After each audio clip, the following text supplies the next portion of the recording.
This wedding is bad for one person on this show. Who? Javante. Why? Javante, the pressure's on now, buddy. Because he's got his own girl. And How dare you do this to Javante? You got no excuses now, Javante. On If Travis can make and Taylor radio. Swift happen and make a proposal happen, it's up to you now. give him time. Javante, your response. No comment. I plead the fifth. Not going to get myself in trouble here. Why are you trying to pressure him into proposing, Pat? Why can't you just let him do it on his timeline? Yeah. When are you guys going to start believing me that Pat's a bad guy? How am I a bad guy? I'm trying to make love happen. I'm still salty about that viper fish. Oh, yeah, you had a bad night. You're trying to make love happen. They're in love. They're together. They just don't have a ring on it yet. Well, the pressure's on now. Travis can get it done with Taylor. Javante's got to get it done. Javante, are you feeling pressure in the homestead because the engagement of Travis and Taylor went so public? Yeah, when I seen it, I was like, oh my God, don't let her wake up and see it. For real. So, yeah, What it's did a real Nuno thing. say? Close the deal, finish the job. Finish the job. What is this, like a Kobe reference? Job's not done. Javante hasn't proposed to his girlfriend yet? It's game 7 for Javante. Wow. Wow. The heat is on for Javante. Oh, man. Wow, Pat. Pat, is this going to be something that you use to talk to ladies now? Like, hey, how about that Travis and Taylor engagement? Want to go to the zoo? You want to complete the job? I don't need an excuse. Oh, that's right. He does well, ladies. That's what he said. I do fine. He does fine. Even though Nuno's convinced he has a girlfriend. I don't think he does. I think don't. Pat I would tell us. you. I can't wait I would for tell that day. anyone who had ears, I would tell. Oh, I can't wait for that day when Pat finds love. This is the story of the one. As a lineman, he does whatever it takes to keep the power on in his community. And he wants a partner like Grainger who does the same. Grainger offers the professional-grade products he needs, from voltage detectors to harnesses to hard hats, plus fast, dependable delivery, so he can rise to every challenge. Call 1-800-GRAINGER, click Grainger.com, or just stop by. Grainger, for the ones who get it done.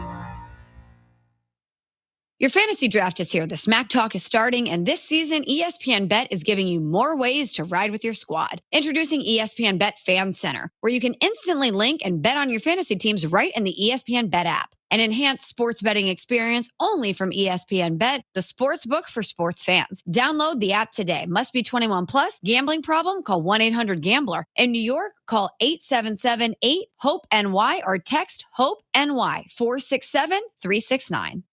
97.7 ESPN The Zone. You've got to experience Toyotathon at Bill Penny Toyota. They've got the selection with over 700 new Toyotas to choose from. And they've got the extras with Bill Penny perks and a 10-year unlimited warranty. So get on over to Bill Penny Toyota today and experience Toyotathon. Bill Penny Toyota in Huntsville and online at BillPennyToyota.com. Bill Penny's Toyota 10-year unlimited warranty is valid through the 10th year of ownership. Valid on new vehicles only. See dealer for details. I'm here with Stan McDonald of Jacob Title. Stan, I've heard that every real estate closing at Jacob Title is a very big deal. Why is that? Wes, I'm reminded of a very impactful statement that I heard from Coach Gene Stallings years ago when he talked about big games and little games. He said he didn't like that comparison. He says, because try losing one of those little games. And if you ever do, it ends up being the biggest game all year long. Well, it's the same thing with real estate closings. Every game, every closing is a very big deal at Jacob Title, because when it's your closing and your contract on the line, it's a very big deal. And we understand that at Jacob Title. So it sounds like whether your client is a first-time residential buyer or a multi-million-dollar investor, they can expect your A game. That's exactly right. As a matter of fact, when you bring your real estate closing to us at Jacob Title, we understand it's all about trust and confidence. And when Stan McDonald tells you that a chicken dips snuff, you can look under his wing for the box. And like Beebs likes to say, there's no doubt about it. Hi, this is Wes Neighbors. I'm here with Sam Fleming with Fleming Roofing and Restoration. Sam, tell the folks about Fleming Roofing and Restoration. Hey, Wes. Our company, Fleming Roofing and Restoration, specializes in commercial and residential roofing and repairs. I'm a fifth-generation Huntsvillian, and our family's been doing construction business in Huntsville area since 1965. Sam, what kind of roofs does Fleming Roofing and Restoration do? Our guys are skilled enough. We can come out and address any kind of leaks or issues you might have on your commercial, on your metal roofing, on your Your shingles, we can do anything, and we can offer you a solution to repair it or we can replace it. But you guys also do insurance restoration. Our staff has 10-plus years of experience as insurance adjusters, and we really do know the inside and out of the claims process at Fleming Roofing and Restoration. Check out Fleming Roofing and Restoration online at FlemingHSV.com, or you can call or text them at 256-651-9440. Hey, Wes, we show up. Tom Abraham here from my friends at Your Home Window. Now is the time to take advantage of their huge end of summer sale and get ready for the fall. Right now, all windows are 35% off. All exterior doors are 40% off. Now you get the whole door, just the price is 40% off. And get this, 0% interest for 18 months, as in no interest, nada, none. As always, the estimates are free, as is the lifetime warranty. To make an appointment, go to yourhomewindow.com. That's yourhomewindow.com.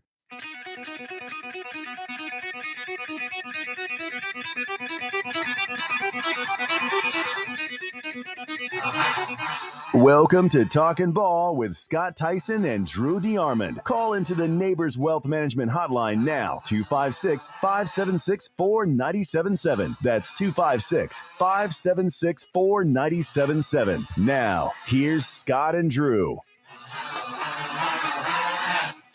And just like that, it is another brand new live edition of Talking Ball, 97.7 ESPN, The Zone. Scott Tyson, Drew DeArmond. Got to get you. Here we go. There we go. Well, see, it's going back to the car. I'm trying to get it's going back to the Democrats with the mask on. The TV is telling me, look, I'm on ESPN. Yeah. And it's for some reason making you watch Dateline. Anyway, we'll get it fixed. I don't know. Welcome into a Wednesday edition of Talking Ball, 97.7 ESPN, The Zone. It is game week, and that means one thing. It's back. It's back, folks. Just like the fall crispy air. It's one thing and one thing only on game week. Our 8th grader. We started this, I believe, in 2nd grade. It is now our 8th grader prognosticator. We do not get into all the betting and all that other fun stuff. We leave it up to Grady the Greek, kind enough to join us right out of the gates as he does each and every Wednesday during the college football season. Morning, bud. Morning. Hey, Grady, how you doing, man? Your voice is deeper, bro. Yeah. Uh-huh. How y'all doing? We're doing good. We're doing good. You're sounding good. So this is that, we are correct, right? It's the 8th grader prognosticator. Yes, sir. Yes, sir. You're there correct. we go. We are moving on up. And now I want to make sure of one more thing. Are you retired from football? I'm just not playing this year. Okay. All right. We were just double checking on that. So how's school? First of all, how's school going so far? Right. It's going pretty good. Nice. Do they know they have a celebrity in the classroom? They don't. They don't know me. They don't know you. Not yet. They soon Not will. Yet, anyway. All right, bud. We love doing this each and every football season. It is time for our Grady the Greek 8th grader prognosticator picks. Alabama traveling to take on Florida State in Tallahassee. What does Grady the Greek say? Before you pick, Grady, are you picking one or two? How many? There's a lot of great games this weekend. One. You're just First picking game one. of the season, I'm just going to pick one. Okay. All right. First Just game. one. All right. He's All right. warming up the machine. Here we go. What does Grady the Greek think? I mean, I'm kind of worried about the O-line, I think we're going to have to be a lot better than last year. I think we're going to have to be able to run the ball early to help tie out, but I also think defense is going to have to get better up front, be ready to attack. But first game, new QB, Alabama 27, Florida State 13, MVP Ty Simpson. Oh, so you expect Ty to play well. Yes, sir. There you go. 27-13, Ty Simpson, most valuable player. Yeah. That's along the same vein of mine. I've got 34-17, Alabama winning. I do think even with the likelihood of Jaden Roberts being out of the lineup because of a concussion that at right guard, I still think Geno Vandermark will do well. The O-line had a good camp. I do think Florida State will be improved. They certainly, in my opinion, can't be worse than they were last year, but I think Alabama has a definite talent advantage. The only thing that worries me is the kicking game, but hopefully it won't rear its ugly head. We will see. All right, Grady, who gets the first shout out of the season? I'm going to go shout out to my dad. Nice. Coach Royer getting the shout out today. Yeah. But well, enjoy the day of school. Are we ready? Did you watch college football last weekend at all? I watched. I think I watched. I don't know. I did not. Okay, but we're watching this weekend, right? Oh, we're watching this weekend. Do not worry. But you're not going to Tallahassee, correct? No, I'm not going over there. Yeah, so you can watch the Alabama game, then you can watch the Auburn game, and then you can watch some nightcaps, right? Don't forget, Bama's on ABC, brother. Yes. Oh, yeah. Okay. Well, what time's your first class, man? 8 o'clock. There we go. Okay. Well, he's got a little bit of time. Yeah, we got about time. 55 minutes. Well, enjoy your day of school. Thank you, sir. All right. Thank y'all. All right. Thanks. Grady the Greek. 8th grader prognosticator. Gosh, it's been 6 years. We've had him on 6 years. 27-13 MVP Ty Simpson. And got a few concerns, but thinks the Tide's going to roll and cover by the skin of their teeth because I think it's still, 13.5? I think so. Well, he mentions Ty Simpson as his MVP. And he spoke to the media yesterday. He did. And here is Ty talking about, he said last year in that South Florida game, or 2 years ago in the South Florida game, he was nervous. Mm-hmm. He was really excited to be on the field. Right. And that he probably his emotions probably got the best of him in that game because he really didn't know what to expect. He was excited to be out there. And he talks about what he's learned from that and what advice and who gave him advice and how to be ready for Saturday. It's funny you say that. I talked to Coach Saban here recently, and I asked him the same question. I was like, what do I need to tell myself going into a game like this on just, how to not get so anxious, how to not, get nervous, how to not make it bigger than what it is. And he was just like, hey, just play within yourself. Make sure that you, keep your team out of negative plays and negative drives. And, he always said that if you end the drive with a punt, a kick, a PAT, a field goal, or a punt, then you're in good shape and you're not dead in the water. So I'm taking that approach of just making sure like, hey, I'm going to make sure that I march down the field and do everything I can to move the ball forward and not go backwards. Yeah, you just have to play within yourself. That's true. You can't. There's probably going to be a little bit of anxiety, a little bit of nerves, but you just need to. Get yourself in a rhythm early and then just go play, believe in yourself. He certainly was an outstanding, high school player. And, he has played a little bit at Alabama, but again, the only snaps of a consequence were the ones you're talking about 2 years ago. Yeah. But at the same time, you've got a coaching staff that believes in you. Your teammates voted you a team captain, I think, for a reason because of the way you've handled yourself. During this entire summer and this off season to get yourself ready to play. And so again, I just think, and I think to his advantage, he is a redshirt junior and has already graduated. So he's an older guy. So hopefully his experiences at Alabama waiting his turn will benefit him.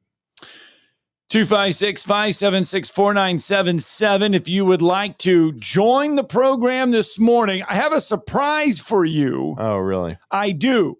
And you're going to love it. Mm-hmm. Look who's no longer with us. Hey!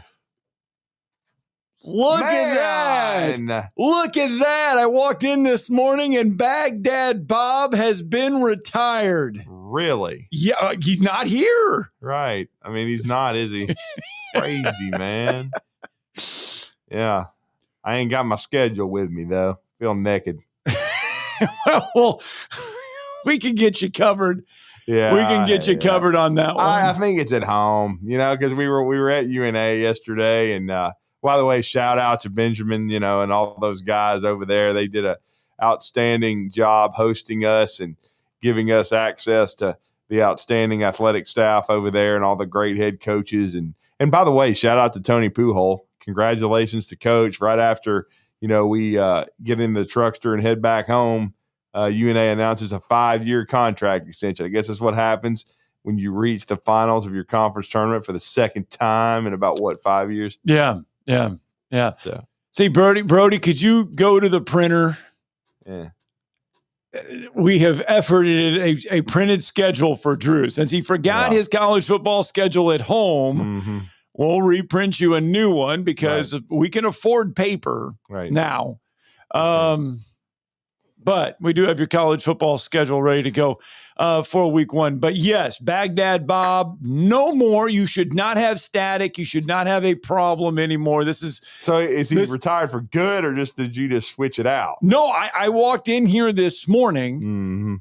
And I could hear everything clearly. And I look, and Baghdad Bob is no longer with us. So apparently the powers to be have heard us and have replaced the ailing equipment with something brand new. I don't know how long it's going to be with us. I mean, Steve, I'm going to be with Steve out at Baumhauer's tonight from 5 to 6, and then after that, we're going to, of course, have our what do they call it? I couldn't tell you. Yeah, I haven't paid attention to one iota of it, so I don't know. It's our annual, fantasy draft. Yeah, whatever. Football draft. Yeah. I'm not really a fantasy football guy, but they're going to have that. So I think it's the DFL, maybe. Couldn't tell you. Yeah, something like that. So be out there tonight if you want to join our fantasy league.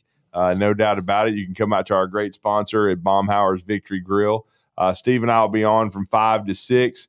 And at least I believe, and before, I believe Hey Coach is tonight, and there'll be the Kalen DeBoer show. With being game week, so we'll bring you that as well. But you can be a part of the fantasy football draft tonight.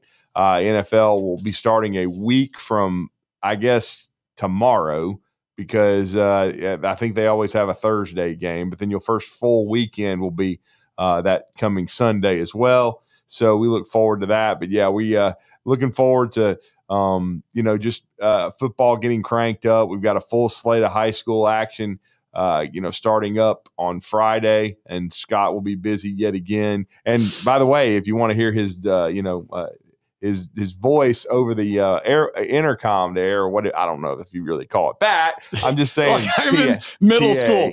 Will Matthew, whatever, please report to the principal's office. Over the PA system. Yes. Let's call it the PA system. He will be doing PA for JP2 as they're trying to go 2-0. They entertain Madison County at home on Thursday night. Home, the Wilkes Family Field, Wicks Family Field. Wicks Family Field.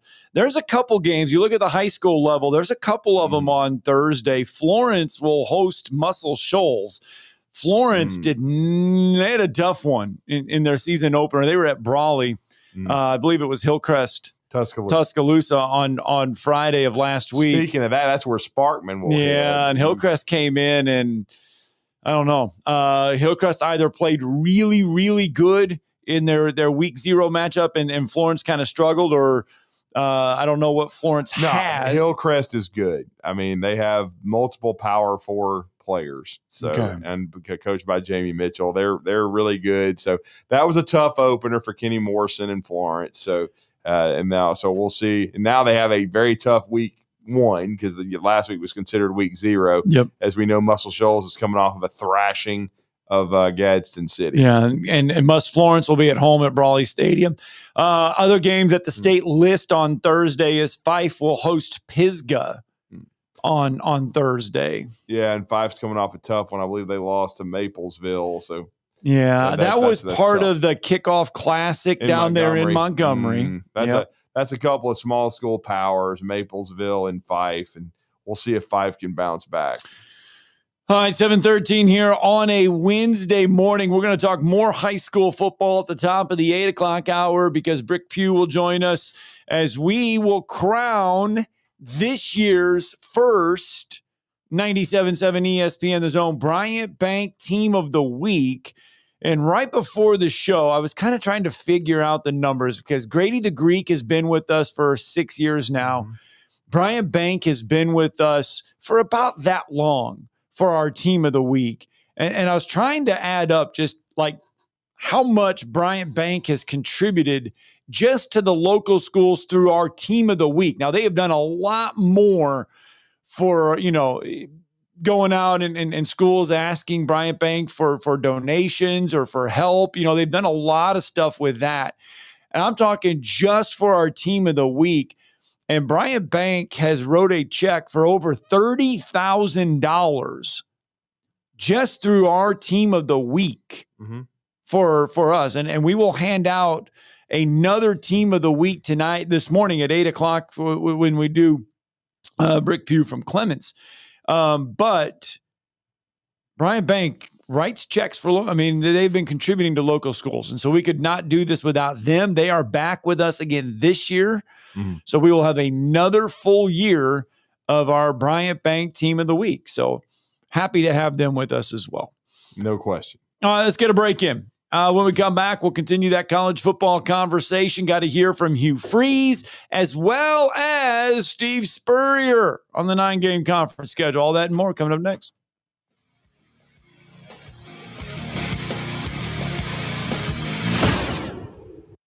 You're listening to Talkin' Ball on 97.7 ESPN The Zone.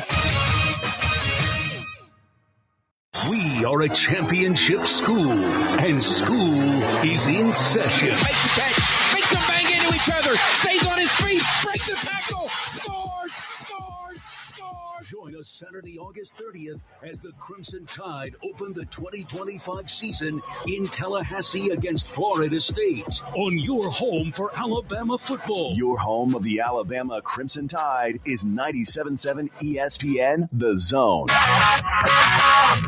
In the market for a new or used car? Look no further than Hyundai of Decatur. With a large inventory of new, used, and certified pre-owned Hyundai models, Greenway Hyundai of Decatur is here to service all of your Hyundai needs. Come visit our exceptional service department as well. With state-of-the-art facilities and a caring team of automotive professionals waiting to service your vehicle, make Hyundai of Decatur your #1 choice for all your automotive needs. Give them a call today at 256-274-0279 or visit them online at greenwayhyundaiofdecatur.com.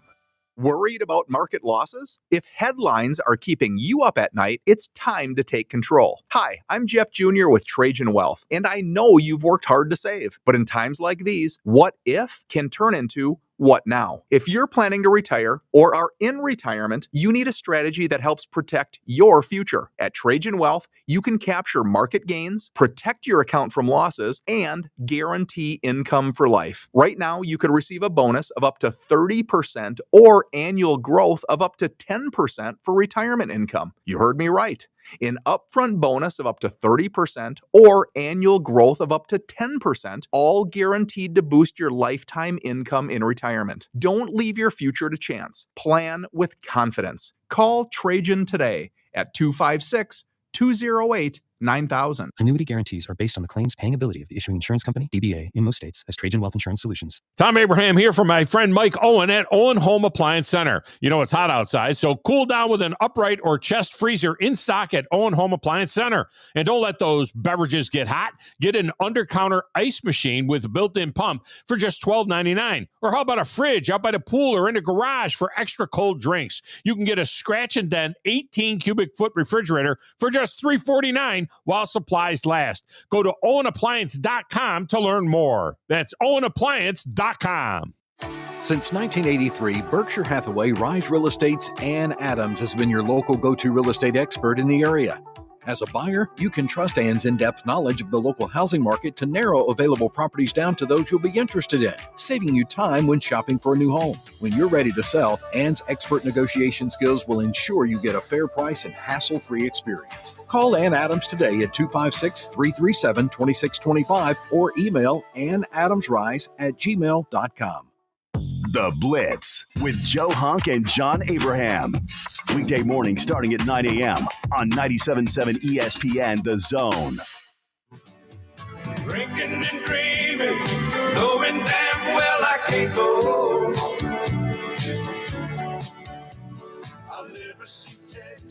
All right, last night around North Alabama, there was some local elections going on. Yeah. I know Mayor Madison elected a new mayor and all that other stuff. not want to get into all that, but I do want to say congratulations to former Bob Jones softball coach Kent Chambers. Deliver us to Eva. Yes, he is now the mayor of Eva. There you go. So congratulations, Coach Chambers. I believe he was a longtime city councilman, but we appreciate it.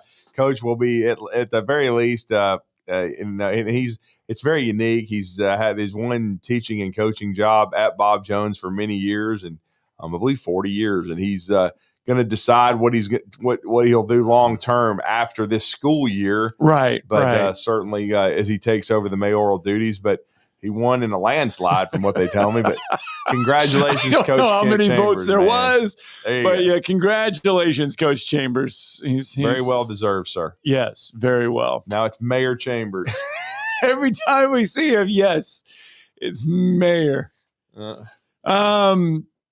College football news yesterday. I mean, we did not.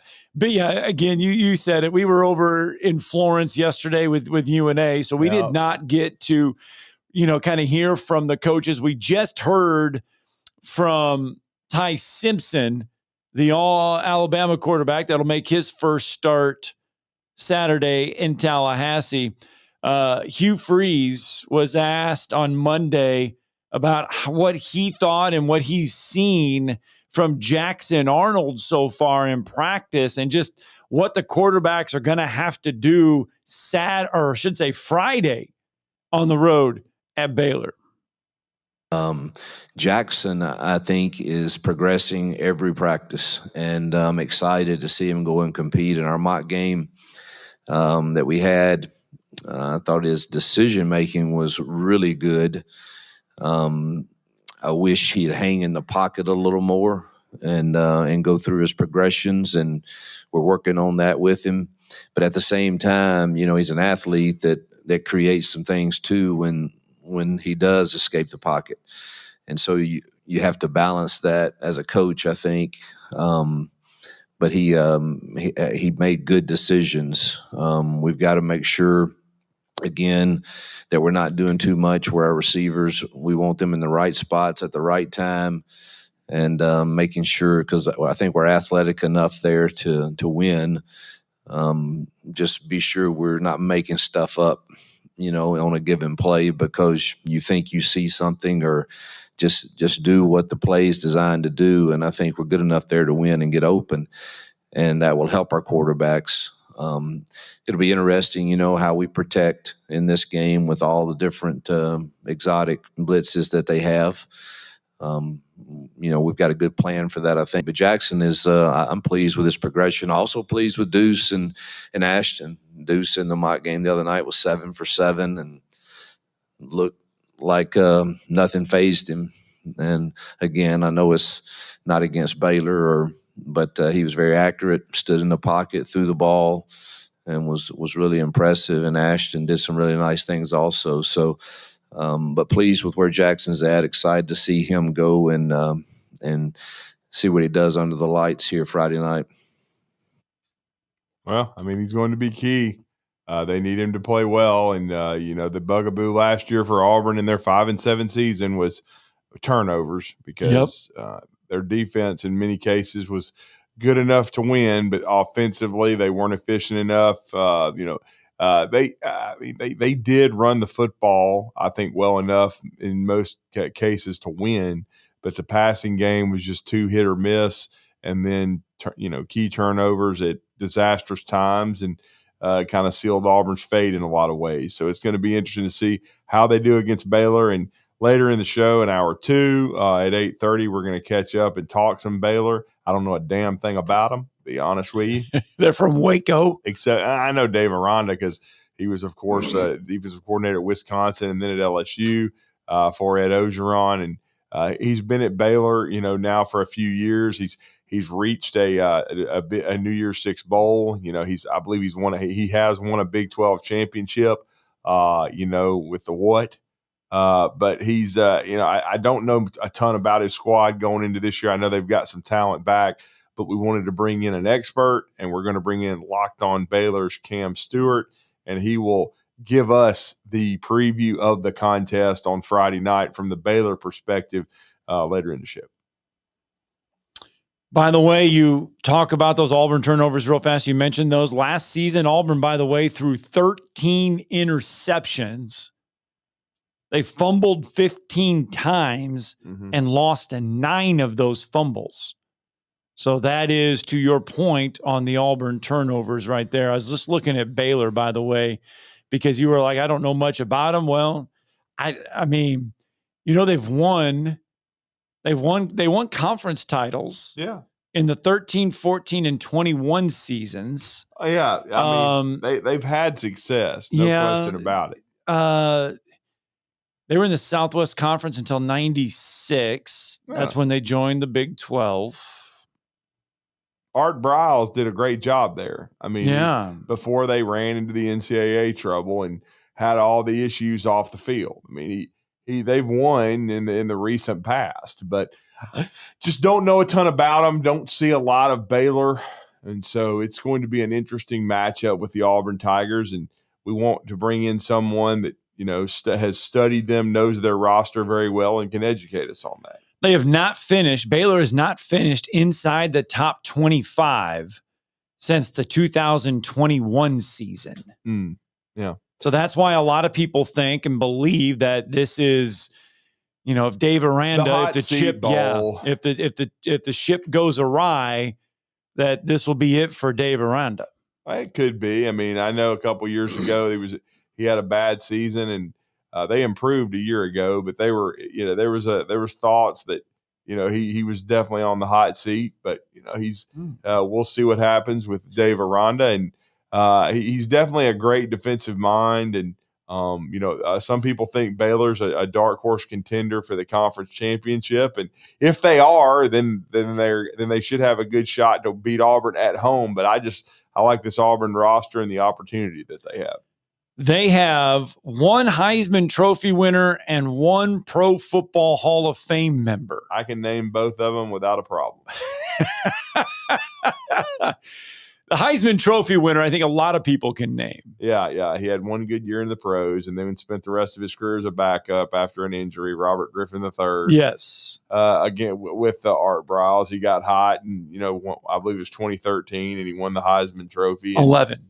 Was it 11? Bryce Petty in 13. You're on the right. Bryce Petty in 13 finished 7th. Yeah, and Petty was a good player, got drafted. Robert Griffin III, my apologies, 2011, won the Heisman Trophy. And the Hall of Famer is easy. He's the middle linebacker of arguably the greatest defense in NFL history. And that's one, can't do it, can't play with him. And that's Mike Singletary. You got it. Yeah. You're spot on. That was very easy. Yeah. 3, 6, 9. They got 9 College Football Hall of Fame inductees. Singletary part of that as well, but nobody really on the recent end of all that. We're talking 1940s, 30s, and 50s. So another very famous media member that we know well, and he's been on the drive many, many times, is Pro Football Hall of Fame writer John McClain, who, if you follow the NFL, everybody knows who John McClain is, longtime writer and for the Houston Chronicle, and of course radio personality as well.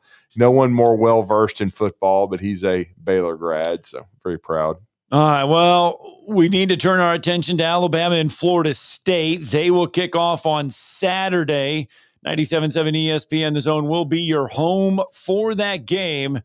And the Crimson Tide, Florida State, 2:30 kickoff, pregame 1, 12, 11, 10, 10:30 in the morning is when all the shenanigans will start over the airwaves. Let's get a break in because Ira Schoffel will join us. And we've got to talk a little Florida State football. Well, if you're talking Florida State, I mean, if you've been in this business for any period of time, yes, then warchant.com. They're part of the On3/Rivals network. Gene Williams, Ira Schoffel. I mean, just a great staff over there. But those two have been at the forefront of it for many, many, many, many years, and seen more Florida State football than we'll ever see. And there's no staff better to handle this, to handle and break down Florida State. than warchant.com, led by Ira Schoffel. All right, we'll put a quarter in the phone. We'll dial it up next.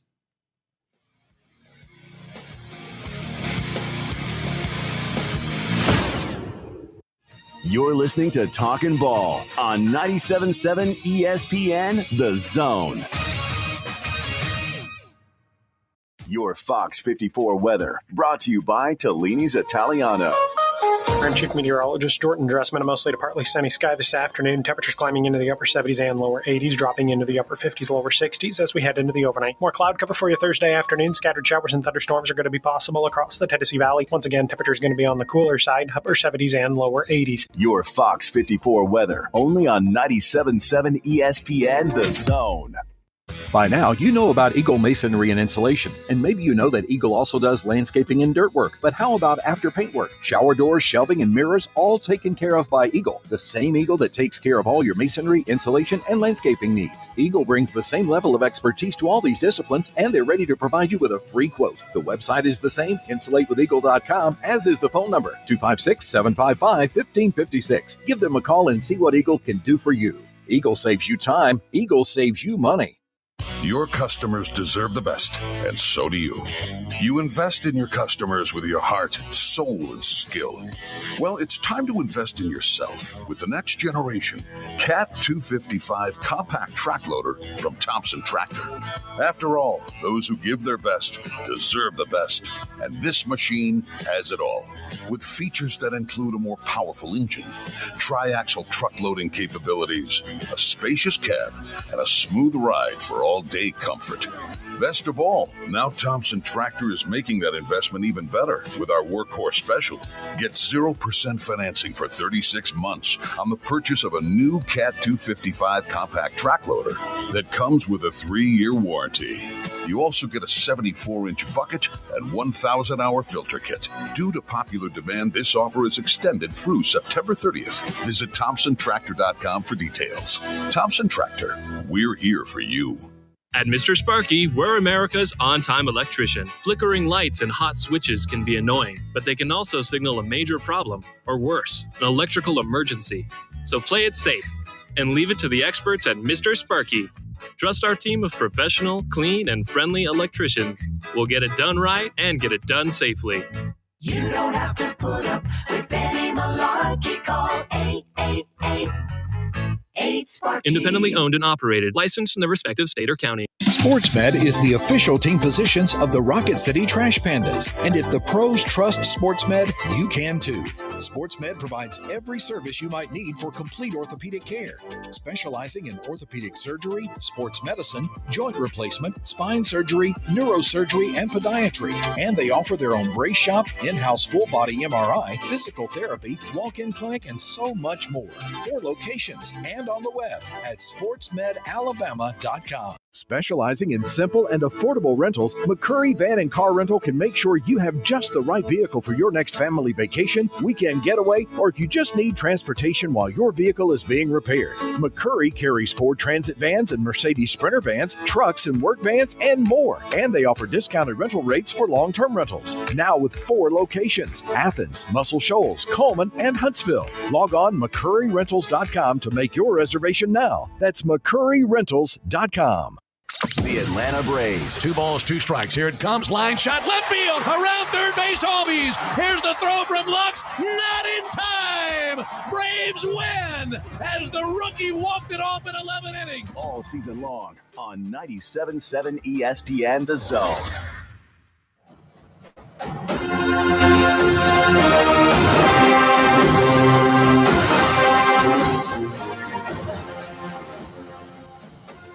There will be plenty of that heard around Doak Campbell Stadium on Saturday. Alabama travels to Tallahassee, a renovated Doak Campbell Stadium where they spend millions of dollars during the offseason to get it renovated, get it ready for this coming year. And Alabama will be the first test for Mike Norvell and Gus Malzahn, new defensive coordinator as well for Florida State. A lot riding on this game. I mean, we talk about what's at stake for Alabama and what they got to do after last year, but Florida State in that same boat as well. Well, I mean, it just needs to be a bounce back year, for Florida State and Mike Norvell. Nobody in their right mind saw what happened last year coming. I remember our next guest, I reached out to him. He was already in Dublin because they opened with Georgia That's Tech, right. if you remember, and they were a big favorite in that game. I think we all thought they were going, to win it, and it just didn't happen. And the whole season just seemed to start unraveling.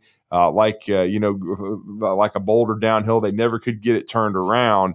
And it was shocking because I'll never forget Nick Saban. It was in his first year on game day. He watched them practice. They were down there in Dublin. He thought Florida State was a top 10 team, from a talent perspective. It just was something that we just didn't see coming after the year they had, in 2023 and nearly making the playoff in many ways should have. We know the quarterback injury, which is very unfortunate. But Mike Norvell looked like he had it rolling. Now this reset is going to be very interesting. And our next guest is going to educate us on it. He's followed it throughout. He does a great job as the managing editor for warchant.com, part of the On3/Rivals Network. And that is our great friend, Ira Schoffel, who's been kind enough to join us this morning. Ira, it's great to have you back in Huntsville. You're with Drew and Scott. Good morning. Good morning, guys. Great to be back with you. Yeah. And I will say, we've said it throughout the offseason, this is an interesting opener simply because Alabama's never played in Doak Campbell at Tallahassee, and there's so many unknowns in a lot of ways. I think we all know Gus Malzahn, we know Tony White, but until we see what they're going to do at Florida State, there's a lot of intrigue with how the Seminoles are going to look. Yeah, I mean, even with us, Mike Norvell in his first 5 years here was very open with the media and practice, and we were able to see basically every single practice. Just about every practice, and that's changed. I think part of that is Gus Malzahn putting in his new offense, not wanting a lot of eyes on it. But people also suspect maybe it's just the pressure of, you went 2-10 last year, and maybe they're trying to really kind of circle the wagons and tighten the circle, and we'll see what it looks like. But yeah, I mean, what we see on Saturday, I have some pretty good ideas, especially on offense, of what it's going to look like. But yeah, with Tony White's defense being as unpredictable as it is, and with some of the players that they brought in, I'm really curious to see what that side of the ball looks like. So, we're all going to be seeing this for the first time on Saturday. Mm-hmm. What's your best guess then? If you're feeling, then you say you have an idea of what it might look like offensively. We've seen a Gus Malzahn offense. We've seen it here for several years with Auburn. We saw it with UCF. Do you imagine it'll be somewhat similar to what we've seen in the past? I do. I think honestly, I think it's going to look more like maybe what we saw in some of those early Auburn teams. He compares Tommy Castellanos to Nick Marshall. Says he's very similar athletically. I think Tommy's a better passer than Nick Marshall. Certainly, has more experience as a passer. And we'll see what it looks like. But that was when they decided to do this. When Gus decided to give up his head coaching job at UCF and become an OC here with Mike Norvell. I think Tommy Castellanos was a big part of that equation. I don't know if Tommy Castellanos wasn't on the open market. He had already left Boston College, and he played for Gus Malzahn 3 years ago at UCF. I don't know if the whole decision for them to make this happen would have been as attractive. But I think they thought that was the perfect fit. Then they started building pieces around him. You brought in 4 transfer offensive linemen, including, and they've all started multiple years at their former schools, including a couple in the SEC. You brought in 2 really veteran wide receivers. You brought in a veteran running back from Oklahoma, so a veteran tight end from UCF. So this is a completely different offense than what we saw a year ago. And quite frankly, if you're a Florida State fan, you love to hear that because there's nothing you really want back from that offense a year ago. Mm-hmm. No question about that. One piece that is back that I'm looking forward to watching. I saw him in high school, went and watched him in person. He's a great kid. I thought he did a great job at Alabama in his role and rushed for over 1,000 yards in his career with the Tide before. And I thought he was going to have a lot of success last year before the offensive line, just as you said, the offense just came apart. I'm looking forward to seeing Roydell Williams come out with that first unit. I know Chroma's a really talented kid that they flipped from Georgia that I think they believe is going to be great. But Gus likes veterans. He likes experience. But Roydell Williams trying to have a bounce back year of his own, Ira. Yeah, I think he's probably been judged unfairly so far by FSU fans. They were excited when he transferred in from Alabama, part of that big group of Alabama players that came in last year. And, he kind of got lumped in with that whole group, and none of them had any success. And so, I think, and then the fact is, he didn't look very good early in the year, and then he got injured probably before we all realized that how bad that offensive line really was. And so you look back at his numbers, they were not good at all, but nobody had good numbers in this offense last year, certainly rushing the football because, like you said, the offensive line was a disaster. But, he got his year of eligibility back. He was going to be a fifth-year senior last year, but the injury allowed him to come back this year. He's been challenged. Not only do they have Usman Cromwell, like you said, who FSU fans are dying to see. They flipped from Georgia late in the signing period. But also they brought in Gavin Sawchuk, who was a former starter at Oklahoma, had a bunch of 100-yard games there. But I agree with you. I think Roydell gives you that veteran presence. He is a great leader, great person, as you said. Like everybody in the program just adores him. And, I think he'll be a big part of what they do on offense this year. You mentioned that offensive line being a disaster last year. What did Mike Norvell do? What did they do this year to solve some of that remedy from last year? Well, they are, they're fortunate that this is the year 2025 and you can just go bring in a new offensive line. That's basically what they've done. They got Micah Pettis, who was a starting right tackle at Ole Miss. They got Gunnar Hansen, who was a starting left tackle at Vanderbilt. And I think, got some notoriety for his performance against Alabama last year. The guards are going to be, one of them is at least brand new, Adrian Medley, who transferred in from UCF. The other starter will be a guy who transferred in last year, either Richie Leonard, who transferred in from Florida last year, but then also got injured, or Jacob Rizzi, who transferred in from Harvard last year. And then at center, they've got a transfer from Wake Forest, Luke Pettibone, who his family's got a great football track. His grandfather, I think, was Richie Pettibone. So they've got and they're really excited about him. So it's going to be an entirely new look offensive line. They do not have much depth, though, and I think that's going to be the number one concern for a lot of FSU fans is can those guys stand up physically to Alabama over the course of a game, not need any of the backups to play because they don't have many backups that they're looking forward to playing. Well, and Ira, I'm glad you mentioned Micah Pettis. He's from our backyard. He played at Sparkman High School for LaRon White and then at James Clemens High School for Wade Waldrop. And his father played at Alabama A&M. So I know he had some success at Ole Miss for Lane Kiffin, but we're glad that he looks like he's going to be. I guess I'll call it an iron 5 or 6 as you're referring to for Florida State. He's going to be a key member of that team and a chance to have a good year, potentially play in the NFL. I know we're looking forward to seeing him perform. But defensively, Tony White, you mentioned he's a 3-3-5 guy, does some 4-man front, does some different things with coverages. I know he had success at Syracuse and Nebraska. Interesting how he's going to attack Alabama. I think this Alabama offense has a chance to be really good, but how is that FSU defense from you guys' intel kind of developed in fall camp? I'm pretty confident in the back 6 or 7. I like the way they've recruited the secondary the last few years under Pat Surtain as the defensive backs coach. He's recruited really well back there in the secondary. And then they brought in a transfer from Houston at cornerback, was known as Jeremiah Wilson. Now he'll be Jerry Wilson. But he had 4 picks last year at corner, and he's the leader of that secondary. He's only been here a few months. He came in the summer, but he quickly established himself as the leader of that secondary. I think they're going to be a pretty sporty group. Earl Little is now really kind of emerged as a big leader for them, former Alabama player who didn't do much for Florida State last year. I think they probably had him miscast.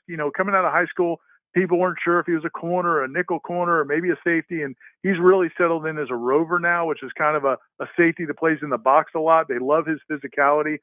So I think the secondary is going to be pretty good. They've been super high on the linebackers. That group's going to be led by Elijah Herring, who had over 70 tackles a couple years ago at Tennessee, started last year at Memphis, and Florida State got him out of the transfer portal. He's been a tackling machine throughout most of his college career. He'll be in the middle of the linebacking core, and they've raved about that group. And so I think I'm starting to believe in those Florida State linebackers. The defensive front, to me, is the big question. Give Darrell Jackson in the middle, looks the part. The NFL scouts love him. 6'5", 335 pounds. They also brought in a couple of transfers at defensive end that will be in the starting lineup. One of them from Tennessee, Jason Jenkins, and then the other one is a guy named James Williams from Nebraska, who originally went to Nebraska as a walk-on, kind of made his bones as a pass rushing specialist. Now they think he can be an every down defensive end. But there's some questions. He's not a guy. He's put on a lot of weight. He's never been a guy that's been a run stuffer before. I'm sure Alabama's going to go right at him whenever they can. And then Jason Jenkins had an Achilles injury in January. Is flown back from that. His recovery has been super fast. But again, he's coming back from an injury. So that group to me has the most question marks, and even the depth I'm a little bit questioning. So while everybody makes a big deal about Alabama's receivers, I'm curious to see what Florida State can do against that Alabama offensive line in the running game. Now, we know Alabama will not have Jam Miller back there. What's the injury report looking right now for Florida State? I should say the availability report Saturday for Florida State. I think they've come out of camp pretty healthy. There's a couple guys banged up. One of them is on the defensive line, Kevin Wynn, who is a celebrated freshman defensive tackle. And usually you don't expect a freshman defensive tackle to play much, but partly because they don't have a great defensive line, but partly because he's a special player. He's another guy that Georgia desperately wanted. He's from the state of Georgia. Georgia desperately wanted him. Florida State was able to get him. And he's expected to be in that top rotation, but he's out right now. And then they also have a receiver, Lewayne McCoy, who probably would have been a second teamer, a wide receiver, but would have been in that rotation. He's also out. But otherwise, I think they've come through pretty clear. A few other backups are banged up, but there's a lot of schools that have had really tough preseason camps in terms of injuries. Florida State, knock on wood, so far has been pretty healthy. And we're talking to Ira Schoffel, managing editor, warchant.com, part of the On3 and Rivals Network. Now, one thing I've been concerned with from an Alabama perspective is their kicking game. They replaced the bones of the entire unit. We're talking about with David Byrd, who will be the long snapper. They will have a new punter. Looks like that's going to be Blake Dowd, a Division II transfer. And then as far as kicker, it'll be Connor Talty. What kind of shape is the kicking game in for Florida State? Because from what I understand, Ira, and you can confirm this for us, we've got some Florida State fans in our area that are very passionate, that have been following this entire process. They're telling us to be weather aware on Saturday, that it could be a wet track. Yeah, it does look like it's going to have a good bit of rain on Saturday afternoon. And, you guys have been in Florida. You know that in the afternoons, we're pretty much going to get rain just about any day. But certainly it looks like the forecast right now calls for it. Florida State's kicking game is going to be completely new. But that doesn't mean they're overly concerned about it. We'll see what it looks like in the game. But, they lost two basically All-Americans. Ryan Fitzgerald was up for the Groza Award last year, made every single field goal he got to kick last year. And Alex Mastromanno was up for the Ray Guy Award as the top punter. So that was the two best players on Florida State's team last year were the kicker and the punter, but they're both gone now. And so they bring in a redshirt freshman place kicker, Jake Weinberg, who was, super celebrated. I feel like every kicker that signs these days can be claimed as the number one kicker in the country by somebody. But he, whatever camp they went to, and he's got a huge leg in a scrimmage this preseason, kicked a 63-yarder, has distance from beyond that. He has got as impressive a leg as I've ever seen from a college kicker. And the question is going to be consistency. Will he be as consistent as Ryan Fitzgerald was? I don't think he will be, but at least early in his career. But he's got a huge leg. And then at punter, they've got a guy, interestingly, Mac Chimento, who really had challenged Mastromanno throughout the last couple of years. He's been at FSU now for a few years, the backup, and also has a huge leg, but also wasn't quite as consistent. That's why Mastromanno beat him out. So I think it might be a little bit of feast or famine from those guys. I think they may, listen, they've got the potential to have big plays, big kicks. At the same time, this will be their first chances to start. And this is going to be a huge game against Alabama. You wonder if the nerves will get to them a little bit. And if the weather's a concern, that's another thing to think about. Mm-hmm. And Ira, in your mind, I mean, as we both these teams have a lot to prove. Alabama had a disappointing season, but not along the lines of Florida State. Still, for a 9-4 year for the Tide with their expectations. But both these teams being, because I think Alabama is going to look a lot different offensively than they did a year ago, and certainly they've got their staff back defensively, got a lot of experience. But Florida State's going to look different on both sides of the ball. What are some of the keys in your mind if FSU is going to pull off this win, which would be monumental in Coach Norvell's 6th year to get this cranked up?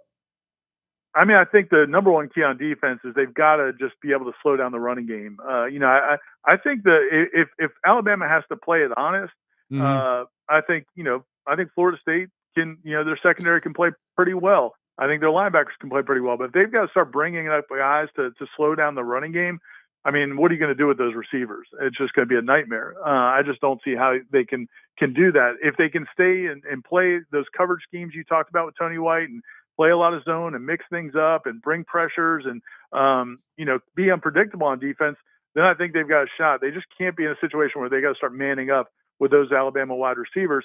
Offense, to me, I think they'll move the ball. Alabama's got so much talent on defense. Nobody's doubting that.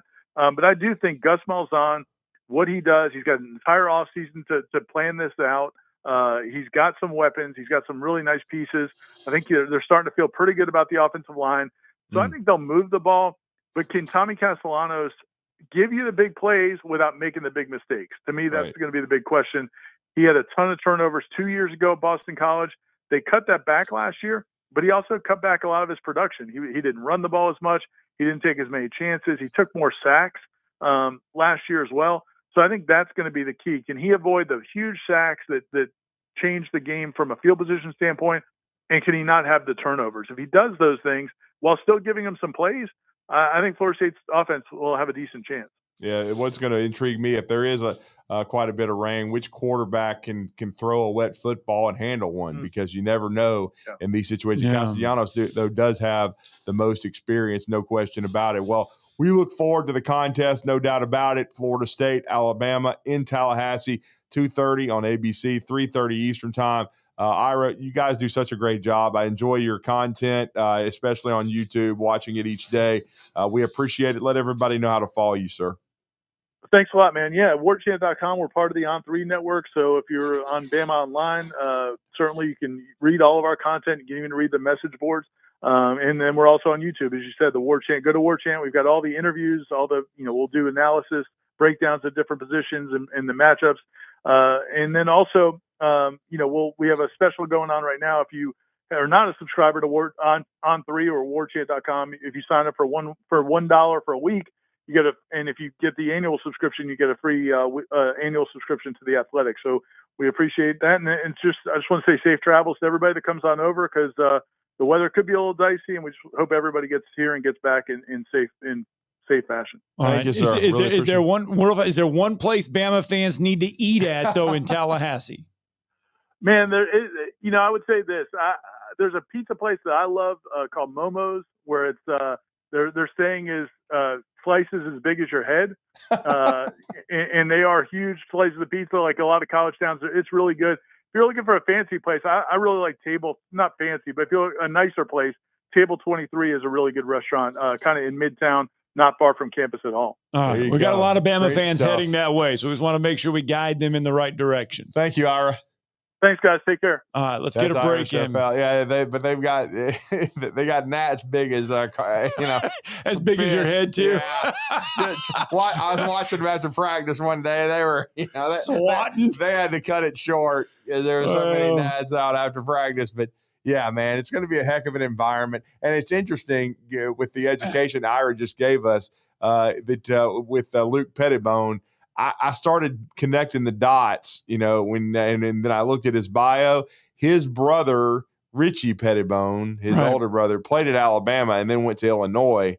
Was an offensive lineman, and so it's a great family. I interviewed Richie on my BAMS podcast years ago. Great kid. Patrick Surtain Sr., also on that coaching staff for Florida State. He's got his former pupil, Earl Little, who was at Alabama, now at Florida State, and we know how good his son, Pat Surtain, was. LSU certainly knows. Let's get a break in. We're going to wrap it all up next, hour one, I should say.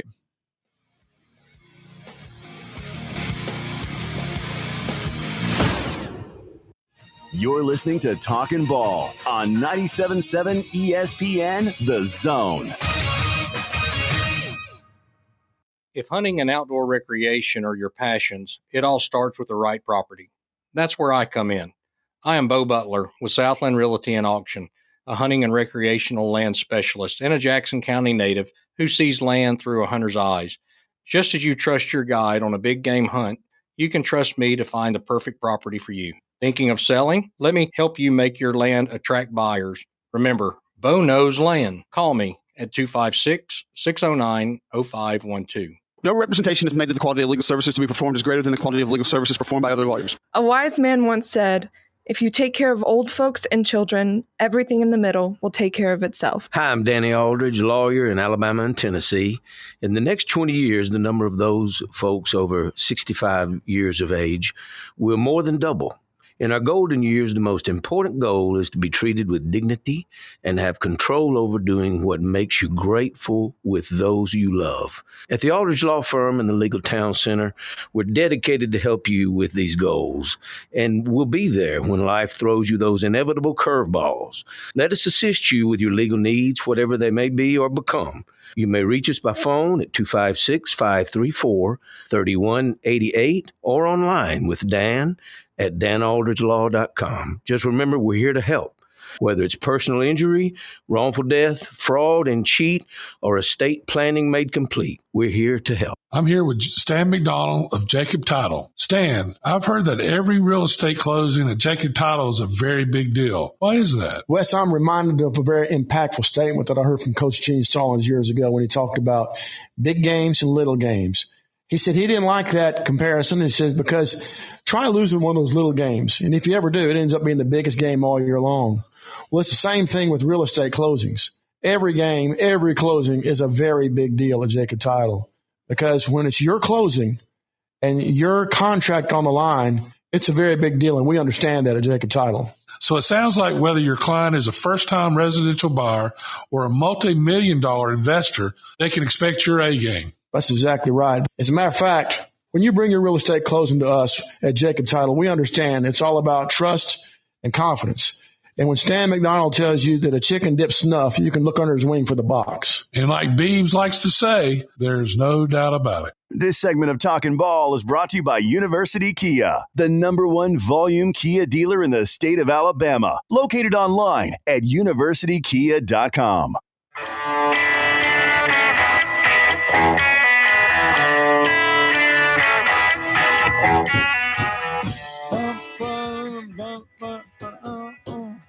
$7:56, time running out on hour number one. Hour number two, going to be just as busy. We're going to talk our Bryant Bank Team of the Week, and then we're going to talk Auburn and Baylor a little bit more in the bottom of that second hour. In case you forgot or did not see it yesterday, Tennessee's Josh Heupel gets a one-year contract extension. It's going to run him through the year 2030. Danny White announcing the extension was signed on Tuesday. Heupel has gone 37-15 in his first 4 seasons at Tennessee. So there you go. Josh Heupel, big raise to $9 million a year. He got that in 2023. An extension through 2028 when he got that. That put him among the highest paid coaches in college football after they went 11-2 and 22. So the extension just keeps his pay at the same rate.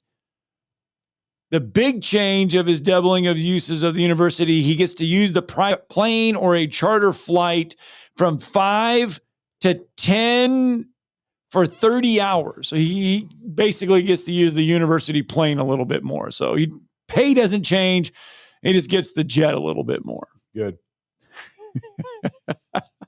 He can jet out of Tuscaloosa with an ass whooping. Oh, boy. Tennessee opens up the season against Syracuse. Go Orange. In Atlanta. Well, see, you can't go wrong by saying that. No, you know what Orange I'm talking about. Tennessee. Nope. Even though I'm picking them, I'm picking Tennessee to win. Of course. Yeah. Yeah, Dino Babers or whatever. Syracuse. No, Fran Brown. Oh, Dog. Fran Brown. Dino Babers got canned. From Georgia. Fran Brown said, look, I know one thing for sure. There'll be a lot of orange in the stands because he was asked about Tennessee fans, Syracuse fans, who's going to be more, he just said, look, all I know is there's going to be a lot of orange in the stands. Yeah. No question. All right. Hey, we're going to lace them up with our Brian Bank Team of the Week next. This is Brent Musburger's VSiN Action Update on 97.7 ESPN The Zone. Drivers who switch to Progressive have an annual savings of nearly $750. Progressive.com. Joey Wentz on the mound for the Atlanta Braves today, 4-4, a 5.25 ERA, $1.32 road favorite against Ryan Gusto of the Marlins, plus 108, 8.5 flat. The total. Kyle Larson, the plus 550 favorite to win the NASCAR Cup Series race at Darlington this week. First race of the round of 16. Danny Hamlin 6-1. William Byron, Ryan Blaney, both plus 650. Auburn Tigers, a 2.5-point favorite at Baylor in their opener on Friday night. 57.5 the total at McLean Stadium in Waco, Texas. Alabama laying 13.5 points at Florida State. 50.5 at Doak Campbell Stadium in Tallahassee. For more, go to VSIN.com. Mike Sennett, 97.7 ESPN The Zone. WCZN, Union Grove, Huntsville, Alabama. 97.7 ESPN The Zone.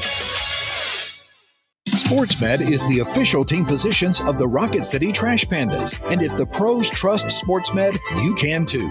SportsMed provides every service you might need for complete orthopedic care, specializing in orthopedic surgery, sports medicine, joint replacement, spine surgery, neurosurgery, and podiatry. And they offer their own brace shop, in-house full-body MRI, physical therapy, walk-in clinic, and so much more. 4 locations and on the web at sportsmedalabama.com. This hour brought to you by SportsMed Orthopedic and Spine Center. Online at sportsmedalabama.com.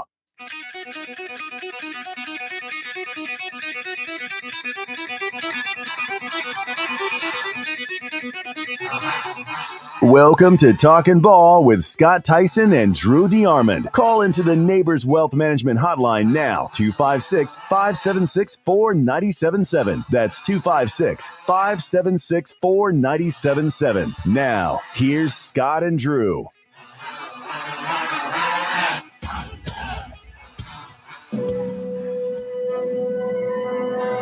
Each week, they lace it up. Each week, we'll present our Team of the Week. Get it in here! I got one thing to say! So it's time for the Bryant Bank Team of the Week presentation. Last week was week 0 of the high school football season. And after all the results, we had to sift it through. And we came up with 2, 3, 4 potential Bryant Bank Team of the Week teams. We had a couple teams celebrate wins with brand new head coaches. We had a couple other teams that went on the road and notched W's or were rather impressive in their week 0 performances. But anytime that you stop a 12-game, 11-game losing skid to a county rival, that's going to vault you near the top of the leaderboard. Yeah, no question. I mean, when you pull off a win like that against a program that in Limestone County that, because Athens is their own entity and school system, yes, but West Limestone has kind of controlled the county. But if you're Clements in that first game and especially the way the game unfolded and the way they had to find a way to win in the fourth quarter. And I know their offseason mantra was finish, and they were so close. They had leads last year in second halves, and they just didn't finish. But our next guest, I know that his father, Jeff Pugh, was a longtime coach in our area and friend of ours. Of course, he had his program won Bryant Bank Team of the Week in the past at East Limestone, and his teams were known for their physicality and toughness and running the football.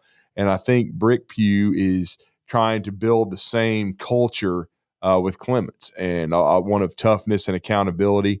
And that winning a game like that in your second season, after you're kind of trying to reset everything, get everybody in lockstep and believing, and the way when you come back and you beat a West Limestone team that's been a perennial playoff team that is used to winning football games, and you have to do it from behind. Yeah, you have to do it and rally the way they did. I just thought it was monumental. I thought, to me, as soon as we found out late on Friday night that they completed the comeback and they won the football game, I just felt like it was obvious to me with with the off season that they've had, and they were an underdog in this game, and being able to win it 21-14, I thought was very significant. Clements this week will travel to Ardmore. It's a stretch of 3 road games for the Colts: Ardmore, Colbert Heights, and then at Rogers. 2 of those 3 will be region games. Ardmore, the last game before a 3-game region stretch for the Clements Colts. Joining us in a little bit will be the Clements head coach, Brick Pugh. He'll join us hopefully here in just a few minutes. But let's go out to the phone line real fast, and let's get Pat in from Tuscaloosa. Morning, Pat. Hey, good morning, guys. Morning. Guys, the suits in Vegas, I'm hearing a lot of talking heads are saying that this line is out of whack, that this line ain't high enough. I'm hearing that some of the prognosticators that have done a pretty fair job last year have got this thing being as much as a 3-touchdown deficit.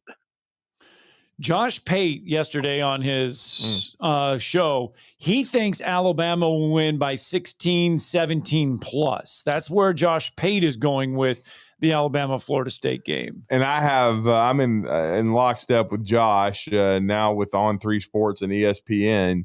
I think Alabama's going to win 34-17. I think they're going to cover. And there's people that believe, I have great friends that in the media in the Sunshine State that just think there's a talent, deficiency between the 2 rosters, that certainly Florida State should be better, of course, than they were a year ago. I mean, how could they not be? But they still don't have enough to punch with Alabama, and we'll see. But, the wet track could equal some things out. You got to protect the football. But I'll just say this: if Alabama does keep turnovers to a minimum, and in fall camp they did, then I think it's going to be very difficult for Florida State, Pat. Yeah. Well, hey, I got it 42-10, and strictly because of those last couple of guys that I listened to on prognosticators from Vegas area that do a whole lot of talking to people about I don't say, how do you say, I don't think that gambling is a good idea, but I just think that this line is way, way out of whack, and that I'm excited about this game down there. It could be a wet track, but it's not hurricane range. I am upset that they've just got the grass in on that field, and now whether it's a plug and play field, I just can't hardly believe that. It's got to have seams somewhere, and those seams have got to be ridiculous as far as handling a tremendous amount of water. What do you guys think? Well, I mean, look, we were kind of talking about this off the air. I don't know if you remember, Pat, but 2 years ago when Ty Simpson played the only meaningful snaps of his career when a game was in peril, there was a deluge over it in South Florida. Oh yeah, right. I was there. Yeah, and if we had 3 inches in the stands. Yeah, I believe they even stopped the game, and then they did, and then they made them come back out. So weather affected that game. So and this weather forecast has been out there for a while, so I'm sure Alabama's aware of it. But until we see Ty Simpson again, I thought he handled himself in a wet environment pretty well. But again, this different coaching staff, they want to call the game differently. I'm sure Nick Saban and Tommy Rees and those guys kind of changed what they wanted to do a little bit, became more conservative. I do remember the biggest play was, a CJ Dupree, pass over the middle where they were able to get the ball past midfield. But again, it was one of those games that it was a difficult track, and now Alabama's going to have to, along with Florida State, deal with that, and we'll see how much rain they get. I know the last I saw it was 65%, but like Ira said, and he's lived there his entire life, look, it rains every day. Yeah. So they're used to it. Yeah. Got y'all guys. All right. Hey, y'all have a blessed day. Show's wonderful today. Thank y'all for taking my thanks, call. Pat. Really appreciate it. I know a lot of Alabama fans, that they showed pictures of Doak Campbell and they showed the turf not down or the sod not down. And there's a lot of Alabama fans that are getting nervous because they did not see the grass down in the right amount of time. And so it's like, okay, is this field going to take shape? Is it going to be okay to play on if you just put the sod down a week and a half or 2 weeks before the first game? Look, I mean, I've seen Alabama have to put down new sod, before because they have grass as well. So yeah, I'm not a tinfoil hat conspiracy theorist. Just like I don't think one of the topics of a lot of the national media over the last 2 or 3 days was the Browns trying to sabotage Shedeur Sanders. They're not giving him a chance to be the whatever. He's Deion Sanders' son. Don't you think they want him to be great? I mean, I thought Shedeur was a good player at Colorado, but he was up and down in his first rookie training camp with the Cleveland Browns. So, right. I mean, could he still be a good player? Yes, but as he struggled with the transition, he has. We'll see if that continues. Interesting that the Browns decide to trade Kenny Pickett to the Raiders to be the backup QB there, because of an injury, and then they decide to keep the old man Joe Flacco, and then the 2 rookies. But I'll just say Dylan Gabriel had the better training camp and looked like he was further along than Shedeur did. So Shedeur is going to have to grind. The key in the NFL to stay in is how much work are you willing to put in. Right? Are you going to work hard enough to sacrifice and be great and study? You know what I'm saying? You can't just get by on talent, and you can't just get by on being handed a job, because pretty much I'm not really sure he ever competed for a job in his life because Deion coached him on every level. Right. And so while he was good and productive, I think a lot of people have been, and especially in the NFL circles, have been vindicated with him not being a freaking top 5 pick. I mean, or a top 10 pick or whatever they had him, going. He did not look like a first round pick in training camp. He looked like he was behind, and it just shows you that a lot of those evaluations were probably correct. Now that doesn't mean he's not going to eventually be a good player, but he's just right now he's not. But he's got a long road. Yes, and so we'll see if he's willing to put in the work. All right, I tell you what, on Monday, Alabama head coach Kalen DeBoer kicked off the week with his week. We've heard from Hugh Freeze. Let's slip in a little Kalen DeBoer from Monday. And I know you guys got a chance to meet with the coordinators, but it's game week, and it's a great feeling for everyone, right? You guys included. And so excited about this last week of preparation. Guys, I think are in a good spot. We continue to have those dings continue to be healed up here nicely last week. And so getting, like I said, time to play, see where we're at. And, I think this team that we got here going on the road, be a great test with Florida State. We know that from the coaching staff, head coach Coach Norvell and 2 new coordinators, been a lot of film for us to pour through. We know that they've done a great job over their careers individually and now collectively. Know that we're going to face a good test here this weekend. So, a lot of work putting into that last week. We'll continue to do that. And proud of our staff, proud of our team on all the focus that they've had just on keeping the main thing.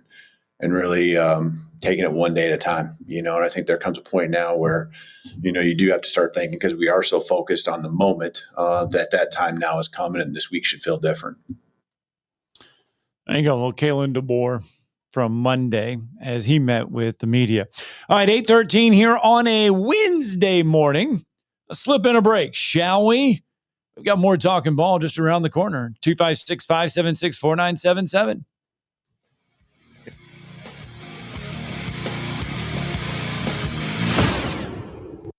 You're listening to Talkin' Ball on 97.7 ESPN, The Zone.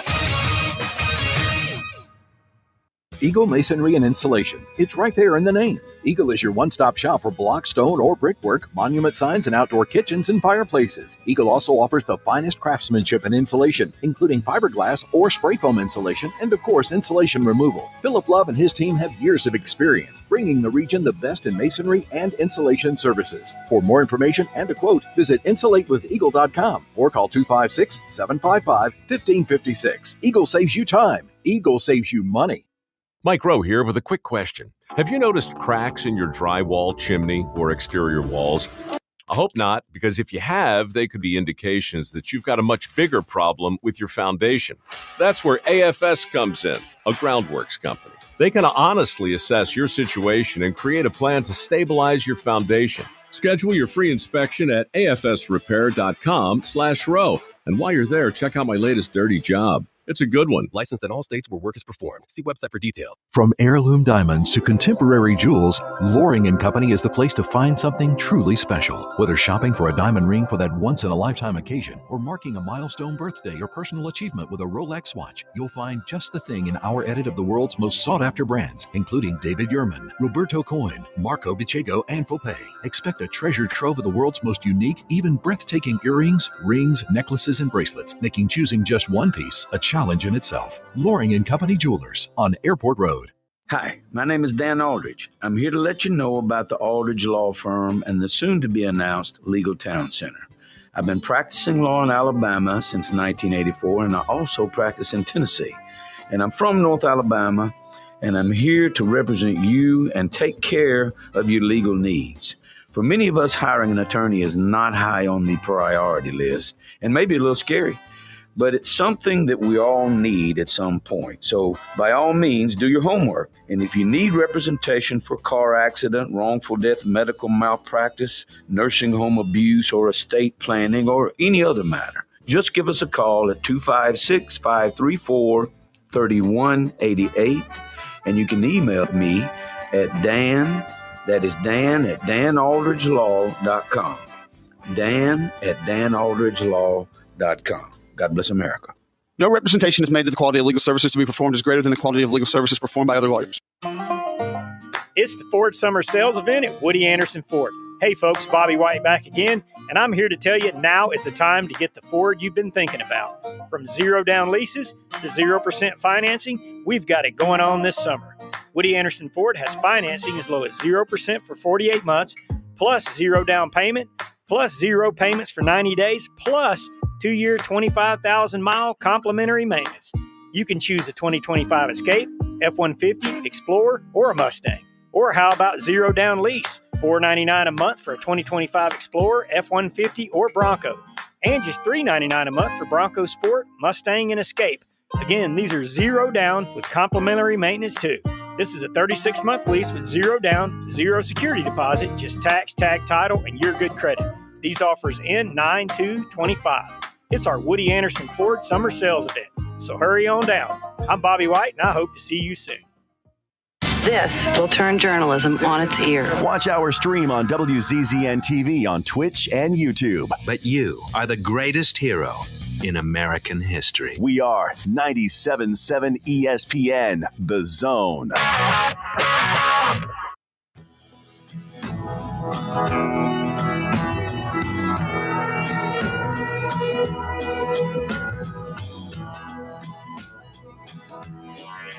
Live programming. We take care of this whenever we want to, however we want to. It doesn't matter. As long as we get you on for 2 hours, we're good. And sometimes you got to roll with the punches. Sometimes when you're doing a broadcast on a football game, one of your headsets doesn't work. So you sound like you're in a hole. It did sound like, well, not you. You were smokingly good. No, whoever, because Michael wore the first headset in the pregame. Whoever was wearing headset 1 was great. Whoever was wearing headset 2 sounded like you had a manhole cover over your head, man. So sometimes that happens. So we'll see. All right, we will eventually, hopefully. The plan is to have Brick Pugh join us so we can break down our 97.7 ESPN, the Zone Team of the Week. Look, he is a teacher coach, so you have teacher duties, and so we will catch up with him in just a few minutes, and hopefully he's going to give us a call, or we will be able to Brody will be able to get him on the line. It's not Steam. And, now Scott's microphone doesn't want to work. We get rid of Baghdad Bob, and then the damn microphones don't want to work. Doesn't want to stay up there, Yeah, but crazy, we'll get it all going here eventually. Yeah. Anyway, we've been breaking down a lot of Alabama. We've broke down a lot of Auburn. Yep. Because both of them are in action on Saturday. And we've got a lot of stuff on Saturday. Your lineup for Saturday is impressive, but don't forget, we've got a lot of local flavor playing on Thursday night. Jack State will open up on the road Thursday. Tomorrow night, Jack State will take on UCF. That one will be on ESPN Plus. And then UAB and Trent Dilfer, they will open up the season tomorrow night as well. They're going to play host to SWAC in-state foe Alabama State tomorrow night as well. So you got a pair of in-state schools opening up their new seasons tomorrow night. And don't forget, we were. It was awesome to be on the Hill last week because we were in Florence this week for our tailgate tour, presented by Talent Heating and Air. And so A&M is headed to Arkansas to take on Sam Pittman and the Arkansas Razorbacks. So great opportunity in Sam Shade's first game to take on those guys. And then at Legion Field, good friend Gary Harris is going to be on the call. I believe Scott Cochran, as we know, who's taking over at West Alabama, I think they're going to open against Fort Valley State at historic Legion Field. All right, we talked about it. We introed it at the top of the hour. Mm-hmm. It is time once again to lace it up and present our 97.7 ESPN The Zone Bryant Bank Team of the Week. And it is an honor to have that because, as we mentioned, Bryant Bank has given over $30,000 to area teams since we've started doing this. And this week, the Clements Colts earn our 97.7 ESPN The Zone Bryant Bank honors. Yes, they do. It's our initial, excuse me, if I can get that right. Bryant Bank Team of the Week for 2025. And that honor will go to the Clements Colts, who got their season off to a resounding start as they ended a 12-game losing streak to their big rivals, the West Limestone Wildcats, and their second-year head football coach who watched him grow up. He was a quarterback for his father, Jeff, at East Limestone. Now he's bringing the same culture of toughness and accountability to the Colts, and they got a big win. They've had a great offseason, and they are the Bryant Bank Team of the Week, and they will be presented a $500 check, as Scott mentioned. So they've been so generous with over $30,000 that they've been able to donate to local schools in our area, and this one will go to the Clements Colts and Brick Pugh, and he's with us now on the Neighbors Wealth Management Hotline. Coach, good morning. You're with Drew and Scott, and congratulations to your football team. Thanks, guys. Man, that means a lot. That's Team of the Week, man. We're really glad to have that. And we played a good game on Friday, and we needed that one just for our team and losing so many games in the fourth quarter last year, and just them to fight back through some adversity in the fourth quarter and come back and get a win against our rival was big time for us. Yeah, and that's the thing. I mean, any time that you find yourself trailing in the fourth quarter, and when you're trying to, I guess, build some new character, you're trying to, build a really sturdy foundation. When you're trailing in the fourth quarter, and a lot of kids, sometimes it's like, man, here we go again. We're down in the fourth, but you come back and you get a win, and it comes against a rival. that can do so many things to a high school program. Yeah, and we were down 14-6 with about I think 6 minutes left, and we were having to punt to them inside our own territory, and we ended up stripping the punt and getting on it, and that changed the whole momentum of the game. And just seeing the way those kids fought back and having to score and then go for two and get it, and just how they fought and just clawed their way back, man, that's such a big time move for our program. But with that being said, just doing it one time don't mean anything. We got to keep doing it the whole year, and we play a good Ardmore team this Friday, so we got to get ready to play them too. Yeah, there's no doubt about that. And we know Coach Snyder very well, and I know they're a talented group. They got a big win this past Friday as well, so it'll be a battle of 1-0 teams. But you had to be proud of the way your team responded. As you said, Coach, you guys score first. You're up 6-0, but West Limestone, nobody's surprised. They're a good football team. They score 14 straight. And then, as you said, they controlled the football game until the latter stages, latter half of the fourth quarter. But then to be able to execute offensively the way you did with the two drives, and then get stops defensively, and then in the kicking game force a mistake in all three phases, your team responded. Yes, sir. And we had felt pretty good about it at halftime because we had missed some touchdown passes overthrew them, and nobody was on them, so we had felt good about the game plan we had, and we came out in the second half, and we were just some stuff wasn't working that we thought were going to work, had to change stuff up, and just handed it to our little 130-pound running back, Hayden Tucker, who did a great job.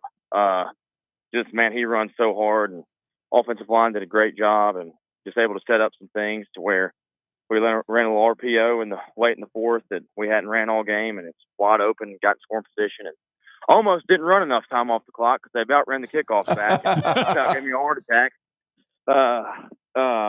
And then they got on the 15-yard line with 2 seconds left, and we ended up stopping them there. And it was a great win for us. I'm super excited for our guys. Yeah, take us inside those final few seconds there. You mentioned West Limestone. I mean, they have it. I mean, they have it within striking distance to play. I mean, credit to your kids on the defensive effort, because when your backs are against the wall, sometimes it's tough. But man, defensively, the final 10 seconds, that was huge. Oh, absolutely. And we had going back to the kickoff, the extra point. I had to kick the extra point with 10 players. Oh no! Because I did not have a timeout left, and I had 2 of my extra point guys that play the same position on extra point cramping. Oh wow! So I just said, no, you know what? Just kick it. So we made it. Got lucky and made it. And then the kickoff, they were still cramping, so I had to put a guy in that hadn't got in all year, didn't play last year at all. And he's the one who ran him down and made the tackle. Wow. So that was huge for us. His name's Mario Hammonds. Great job. Great kid. Does everything you asked him to do. And then, they threw a screen on us. And after they ran it back to 36, they threw a screen on us and got to the 15-yard line. And my quarterback, who plays free safety, made a good tackle inbounds, forced him to call a timeout. And we were able to, come through some adversity again right there after they had already thought they had fought their way through it, but that just goes to show you got to play all 48 minutes. You can get beat in the last second just like anybody else can. But yeah, they were resilient there and did a good job getting to the quarterback and forcing him to throw it before he was ready on that last play, and we ended up winning it. And Coach, we're talking to Brick Pugh, second-year head football coach of the Clemens Colts.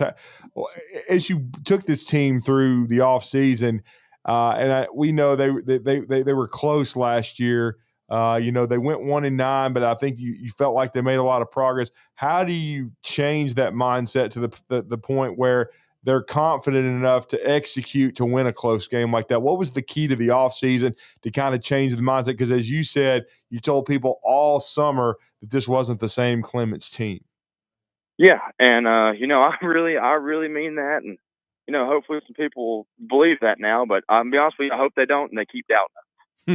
But in the off season, everything we did every day, working out wise, whatever, I always tried to find something to do with a fourth quarter program to end it. After they're already dead tired, just doing whatever, getting on the mat and wrestling, doing an extra set, getting in the floor and doing sit ups, getting in the floor and doing planks, see who's going to drop first, making everything a competition. I think that was big for us in the off season. We'd push sleds on the turf field, make it a competition race. The loser had to do up down, just stuff like that, to where they had to finish and execute, or you have a punishment for it. I think that really helped us in the long run. Well, now you turn your attention to Elkmont, or you turn your attention to Ardmore this week. My bad. You stay in county. You turn your attention to Ardmore. How difficult has it been, or how tough is it? But this is a new challenge. You come off a big win. Yeah, now you got to forget that. You mentioned it off the top. You got to forget it, move on, because you got to win. Now you got to try stacking two together. Yeah, and my big thing on Monday was we can't be complacent. We got to play just like, everybody's still doubting you. Nobody thinks you're good. They think, you just got lucky, whatever, but you can't come out here and practice like you're 10-0, 12-0, whatever. It don't matter. You got to come out here and act like you still got something to prove. And, we had a little issue with that on Monday. We had to run some sprints. So we had a good practice yesterday, and I like the way it's going for us. Well, and Coach, as we're wrapping it up, we appreciate the time. We know it's a very busy one because, as we said before you came on, you are a teacher and coach, so you have the teaching duties. But how big is it for your program, for Bryant Bank, to donate $500 to your kids? Man, that's awesome because at Clemens we don't have a whole lot, so it's good to get anything, and that's awesome from Bryant Bank. I didn't even know they did that, so that's awesome from them.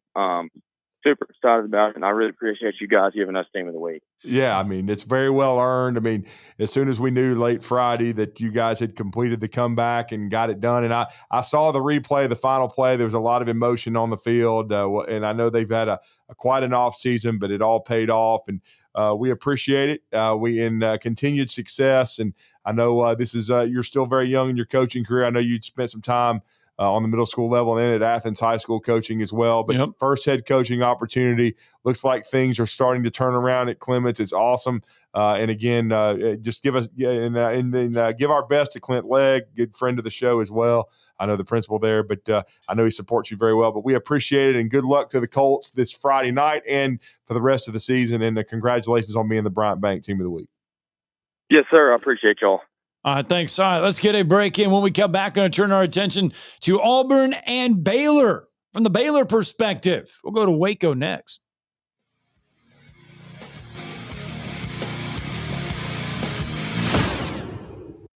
You're listening to Talkin' Ball on 97.7 ESPN The Zone. Travel accommodations for 97.7 ESPN The Zone provided by University Kia. Your Fox 54 weather brought to you by Tellini's Italiano. I'm Chief Meteorologist Jordan Dressman. A mostly to partly sunny sky this afternoon. Temperatures climbing into the upper 70s and lower 80s, dropping into the upper 50s, lower 60s as we head into the overnight. More cloud cover for you Thursday afternoon. Scattered showers and thunderstorms are going to be possible across the Tennessee Valley. Once again, temperatures going to be on the cooler side, upper 70s and lower 80s. Your Fox 54 weather, only on 97.7 ESPN The Zone. Welcome to week one of the high school streaming network. Over the airwaves, the Buckhorn Bucks will be at home taking on the Athens Golden Eagles. Region play starts both on the Raider Zone and the Mustang Zone as Madison Academy is at Randolph. Sparkman visits Hillcrest Tuscaloosa on the Senator Zone. Westminster Christian's at home to Plainview. And our game of the week features the Huntsville Crimson Panthers taking on the Jaguars of Mae Jemison. Follow all the action all season long on 97.7 ESPN The Zone. Where's the best place for sports? What about the best place for wings? If you answered Jefferson's for both, you're right. Jefferson's is also a great place for value. Every Monday, kids eat free with the purchase of an adult meal, and teachers bring your teacher ID and you eat free every first Tuesday of the month up to $15. Jefferson's, best place for sports, best place for wings. In Hampton Cove and our latest location, now open in New Market on Winchester Road.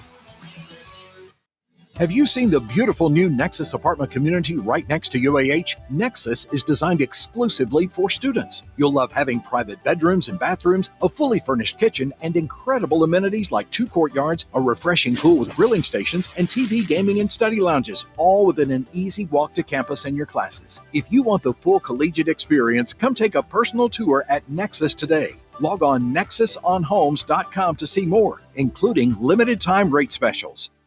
You've got to experience Toyotathon at Bill Penny Toyota. They've got the selection with over 700 new Toyotas to choose from. And they've got the extras with Bill Penny perks and a 10-year unlimited warranty. So get on over to Bill Penny Toyota today and experience Toyotathon. Bill Penny Toyota in Huntsville and online at BillPennyToyota.com. Bill Penny's Toyota 10-year unlimited warranty is valid through the 10th year of ownership. Valid on new vehicles only. See dealer for details. I'm here with Thomas from Talent Heating and Air. With the temperatures going up, now is a good time to get your heating and air system looked at. Thomas, when somebody calls, you guys answer. That's right. The phones are staffed by us. They're manned 24/7. We're ready to come out and take care of you that day.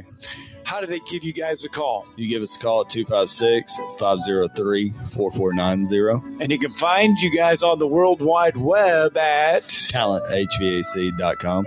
And now is a good time to do this because you guys are offering a special deal. That's right. We're doing $49 tune-ups this spring. We're also doing free second opinions. We offer that year-round. Somebody comes out, they say you got a bag compressor or leaking refrigerant. Give us a call, see if we can save you some money. Thomas from Talent Heating and Air. Thomas, one more time, that phone number. 256-503-4490. AL certain number 21014. Listen to the Rocket City Trash Pandas all season long. Swung on, lifted, deep left, back goes O'Donnell, he looks up, it's done, and it's over! Denzer again, the goose is loose! Trash Panda Baseball is only on Talk Radio WZZN. Lord,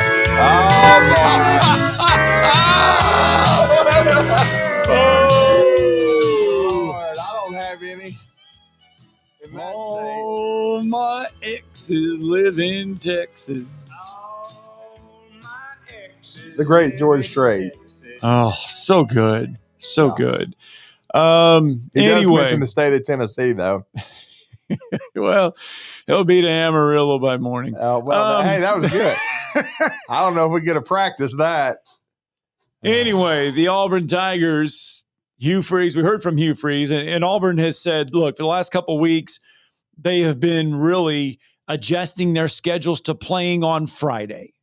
Everything that they've been doing. So on Monday, it's been Tuesday. Tuesday is Wednesday. Wednesday is Thursday. So today would be a Thursday for the Auburn Tigers. Travel day, they get out in front. I mean, they're doing all this stuff. So Auburn preparing to take on Baylor. Baylor at home for this opener.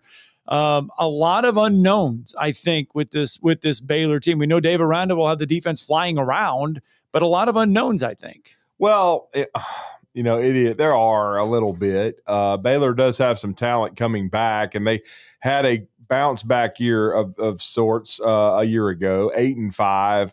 After a 3-9 season. It's been an interesting run for Dave Aranda at Baylor, much like Mike Norvell, hired in 2020 during the COVID pandemic, had a 2-7 year then. And then his second year was a monumental season where they win the Big 12. We talked about it earlier in the show in 2021. But then 2 straight losing seasons had him on the hot seat. They turn it around last year to get to 8-5. And now for both of these coaches, we talked about for their, the warmth of their seat. Right. This is a big game for both of them. And this will be a home game for Baylor in Waco. An interesting Friday night, 8:00 kick. But we're going to talk to a first-time guest on the show. You can catch him on YouTube on Locked On Baylor as part of the Locked On Network. His name is Cam Stuart, and he's been kind enough to join us. And we're going to let him educate us, much like Ira Schoffel did earlier in the show with Florida State. And Camp, we're going to let Cam educate us on this Baylor team. Cam, you're with Drew and Scott in Huntsville, Alabama. We appreciate the time. How are you this morning? I'm good. I appreciate you guys having me. Cam Stewart and education don't usually go side by side, so I'm going to try my best. Well, look, I'll be the first to tell you, I do education remember on this show. If I remember correctly, in 21 in a classic game, I think Baylor beat Oklahoma State in that Big 12 championship game, but I don't watch a ton of Baylor. I'm very familiar with Dave Aranda. I covered an Alabama game where he was defensive coordinator at Wisconsin in 2015. We know the job he did at LSU for Ed Ogeron and the Tigers. But and again, it's been a little up and down. 31-30 is at the helm of the Bears. But what are the expectations as they had a 6-game improvement pretty much last year? Yeah, the expectations are high because that all came with momentum at the end of the season. Buried in the 8-5 is the fact that they started 2-4. A good point. And that was Good point. a big loss to Iowa State. Like, I don't think many of us knew if Dave Aranda was going to get on the plane back. It was that bad. You're talking about a 2-year stretch that goes from a 4-game losing streak to end the 22 season to 3-9 to 2-4. It was pretty bleak. And then all of a sudden, out of nowhere, this offense explodes. It's kind of throwback old Baylor, old Big 12, talking like 10 years ago. It starts to look like that again, and they bring a lot back. Bring anywhere between 8 and 9 starters on defense. I say 8-9 because we've got some oars on the depth chart. And you bring back your top quarterback, your top 2 receivers, and 3 are your top 4. And your top 2 running backs. One is now out for the season with a preseason injury. But there's a lot of expectation specifically on this offense. This should be a team that should be competing right there in a wide open Big 12 for the conference championship. I was kind of surprised not to see a number next to their name in the preseason poll between 20 and 25. But I was surprised to not see that there. I really think this is a team that can compete for the Big 12 title, and therefore, in the year of 2025, that puts you in the playoff picture. Mm-hmm. And then you mentioned what they return on offense. You throw in Dave Aranda's history on the defensive side of the ball and what he can do defensively. I could see why you would think Baylor should be preseason top 25. Yeah, and they're still, I don't want to say the jury's still out a little bit, but Dave was calling the plays last year on defense. He was the only D1A coach to do that, to be the play caller defensively. And the jury was still out. It wasn't a great year defensively for Baylor. Now he gets to bring in his own guys, so to speak, in the portal if he couldn't have already done that already as the head coach. But there was an interesting article this week from Ross Dellinger of Yahoo, and he sat down with Dave, and part of it was about NIL, but a lot of it was about kind of how Aranda has changed his approach, even from last year to this year. And I go back to that 21 season where they were so dominant. Like, he made lives hell for the other quarterbacks. Like, he had Lincoln Riley and Caleb Williams in an absolute blender in a game in November. They couldn't move the ball. And it was classic Aranda, probably what you saw at LSU, of course, and certainly at his time in Wisconsin. He throws a lot at you. And Hugh Freeze talked about that this week. He's going to disguise everything. And Dave was kind of talking about that in the article. And you put that up against, Jackson Arnold, whose confidence was shot for a bad Oklahoma team last year. And game 1 with a new head coach and 3 or 4 new play callers, apparently. It starts to get even more confusing in that road environment. So I'm interested to see if what we heard in that article is true and that Dave is going to go back to that. But guys, it came from a really interesting source. He credits the kind of change in his mentality on the defensive side to Gary Patterson, the former TCU legend who he had on staff for about 2 cups of coffee last year. And so that's a pretty interesting kind of source for that to come from. But he says he's got a whole new outlook on how to look at this thing defensively. So I'm hoping that comes to fruition in week 1. A great respect for Gary Patterson. So I know at one time he was consulting with Texas and Steve Sarkisian. I guess what you're telling us is he was with Baylor off and on last year, but he's not with the staff now. That's correct. Yeah. So he was hired last spring of 24, and didn't quite make it to the season. It was kind of this awkward departure in August where he just said, look, he was like, look, I kind of did what I came to do. He was like, I'm analyzing. He was there at spring practice every day. He was getting Chipotle for the other coaches, very, very, very grind mentality. But no, he really came in as kind of an analyst, consultant, to see what they were doing defensively and how it would work in the Big 12. But yeah, it was a brief time. Baylor legend Gary Patterson. And so, pardon me, Cam, this is Cam Stuart, Locked on Baylor. for us, and you just mentioned how good they're supposed to be offensively, where does it all start for Baylor on offense? Quarterback. It's got to be. Sawyer Robertson, I think, is one of the most underrated quarterbacks in the country. Certainly one of the best returning guys in all of college football, highest returning quarterback rate of any quarterback in college football. The guy was a revelation last year. It was odd. He didn't win the starting job out of camp, but when he came in after a DeQuan Finn injury, he lit it up. And their first win in that winning streak was him going back home to Lubbock and just knocking the tar out of Texas Tech and throwing 5 touchdowns and scoring 60 on their home field. So he came in and he was just a revelation for this team. And he ends up throwing 28 touchdowns to 8 picks, 3,000 yards in basically 10 games. So you were kind of penciling it in. Sawyer Robertson, 3 touchdown passes today. And that's something we haven't had at Baylor in a long time after being kind of spoiled with it in the early to mid 2010s. So I would say it starts there. They've got the best running back in the Big 12, I think, as well. And it's kind of a renaissance for Jake Spavital as well, the offensive coordinator. He was at Cal 2 years ago, was kind of just biding time after a failed head coaching experience at Texas State. He comes in at Baylor at a time where it's really up in the air at the end of the 23 season what that coaching staff's going to look like. And he and Sawyer Robertson have transformed this team's identity completely. So let me ask you this. If Baylor comes out and Auburn comes in and is able to leave Waco, find some way, because Auburn has a lot of questions that we've been talking about here all morning. If Auburn somehow finds a way to come on the road, get a win at Baylor, what is the feeling? What is the narrative around the start of the season for Dave Aranda if he cannot win this game against Auburn? Yeah, it's going to be a disappointment, I would say, and I know that might sound like a surprise to a lot of Auburn fans who think this is going to be a Tiger victory. It would be a bit of a disappointment because Baylor's hyped this up like it's a home game. I think these teams are more evenly matched than a lot of people think. And obviously, anytime a Big 12 team beats an SEC team, that's a big deal around these parts, right? So I don't know if I don't know if Dave Aranda's seat will necessarily get hot again. I don't think he's like home free yet. But I don't think it'll be blazing hot if they do lose to a talented Auburn team. But what I will say is that the pressure starts to mount because guys, they've got a college football playoff team from last year on the road next weekend.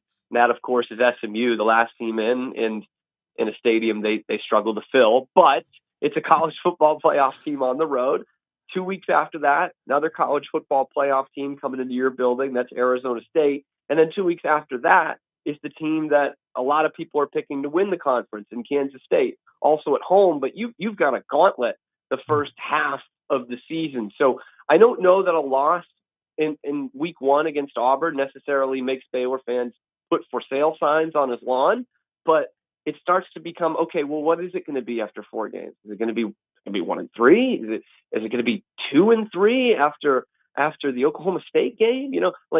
It starts that those questions start to creep in Baylor fans' head, I would say. Well, don't hold back on SMU. We don't hold back here on SMU. Are you telling me that a bunch of wine drinking people don't attend football games at SMU? Yeah, it's not exactly a cauldron, I would say. It was about an hour and a half away. I think it'll be about 50-50, and that's 2 small schools. So, yeah, but they were one of the 12 best teams yeah, they're one year. of the 12. They're so good. Yeah. Give me a break with this. But okay, defensively, you mentioned that it's been a little bit of a struggle for Dave, even though he is a defensive mind. What kind of improvement did they have in the spring, and what, in your mind, as you've broken down the matchup, what must Baylor do to Auburn? Because Auburn had a tendency last year to self-destruct and turn the ball over, and we know Coach Aranda can be very exotic with some of his looks and his blitzes and things, but what is, in your mind, what's a key for the Baylor defense on I knew I'd say that, Friday night? Yeah, I think that last point is really the key. I hate to be the guy that says, oh, the key is the turnover battle. Yeah, how many games do you win when you lose the turnover battle, right? I usually try to look at it as an even turnover battle, but that is going to be a big part of it is trying to force Jackson Arnold into some mistakes. I know he's not a guy who throws a lot of picks, but The problem was more holding on to the ball for too long last year at Oklahoma. Anything like that to kind of disrupt them and take the ball out of the hands of some of these elite receivers is going to be huge. But honestly, it's very football cliche, but it is going to come down to stopping the run. Like that's what Auburn's going to do if they're going to be successful in this game. They're going to have good runs on first down, and they're going to control the clock. It's almost like it was for Baylor 10 years ago, where one of your enemies is scoring too fast, and that's what this Baylor team can do.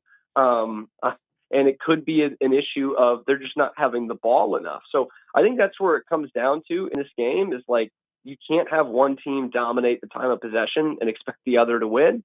The other thing to answer your point or to answer your question about how they improved, it sounds like they've really upped that pass rush, which is going to be tested, obviously, going up against a really good Auburn offensive line. Mm-hmm. But Dave has raved about that for the last couple of weeks. And here's a guy who is not a lip service guy. He's honest to a fault. Okay. It sometimes gets him in trouble. And he's talked about how improved this pass rush is. Matthew Fobbs-White, a transfer coming in from Tulane. They've really upped the ante at the nose tackle position to get bigger and defend against the run in the middle there. So they've made some improvements. They brought in the Conference USA Defensive Player of the Year at linebacker in Travion Barnes. Hugh Freeze was raving about Keaton Thomas, their Mike linebacker today. So they definitely have improved up front, which I think is going to be big because their coverage is still, it sounds like, a little suspect. Mm-hmm. Well, and before you go, I know you mentioned we've featured Ross Dellinger. He's so connected, does a great job for Yahoo.com and in covering college football, and especially from a national perspective. And you mentioned NIL with Dave Aranda. Where is NIL in Baylor's case? Or is it in a good place, or is Dave Aranda frustrated? Where is it for Baylor right now? The good news is for us, it's in a good place right now. It wasn't the first couple of years, and they delve into it in the article too. And I was surprised even at some of the numbers. Some players in that 23 season were making, most of the players, they said, were making $4 or $5 grand. And I'm thinking, well, no wonder you're 3-9. You're making $4 or $5 grand, hourly wages basically. And now it's in the hundreds of thousands, like most Division I teams, Power 4 teams are. And Dave did mention in that article, he's still not all the way comfortable with it. That's why Baylor was so slow to start. But I think when, you're in the AD's office before the final game of the season 2 years ago and begging for your job, you got to be a little uncomfortable. So it's in a good spot for, the school that it is. I think at Baylor, we're very lucky that there has been so much investment in athletics the last 15, 20 years for a school that is private. It's a nice endowment, but is very small, has a small alumni base. They've done well in building the facilities when that was the new wave, and now it's NIL. So it sounds like it's getting better. They're getting good transfers, good transfer portal classes, and really good recruiting classes in the last 2 cycles or so. So it's doing better for sure. Well, it's been an outstanding segment. We appreciate you for coming on and letting us and giving us the intel. Final question before we let you go, and this is Cam Stuart, Locked On Baylor. What, in your mind, what are the keys for Baylor to win this game? Oh, all right. I'm gonna be basic. I'm gonna sound like Bear Bryant here. I think it's just you got to limit the run.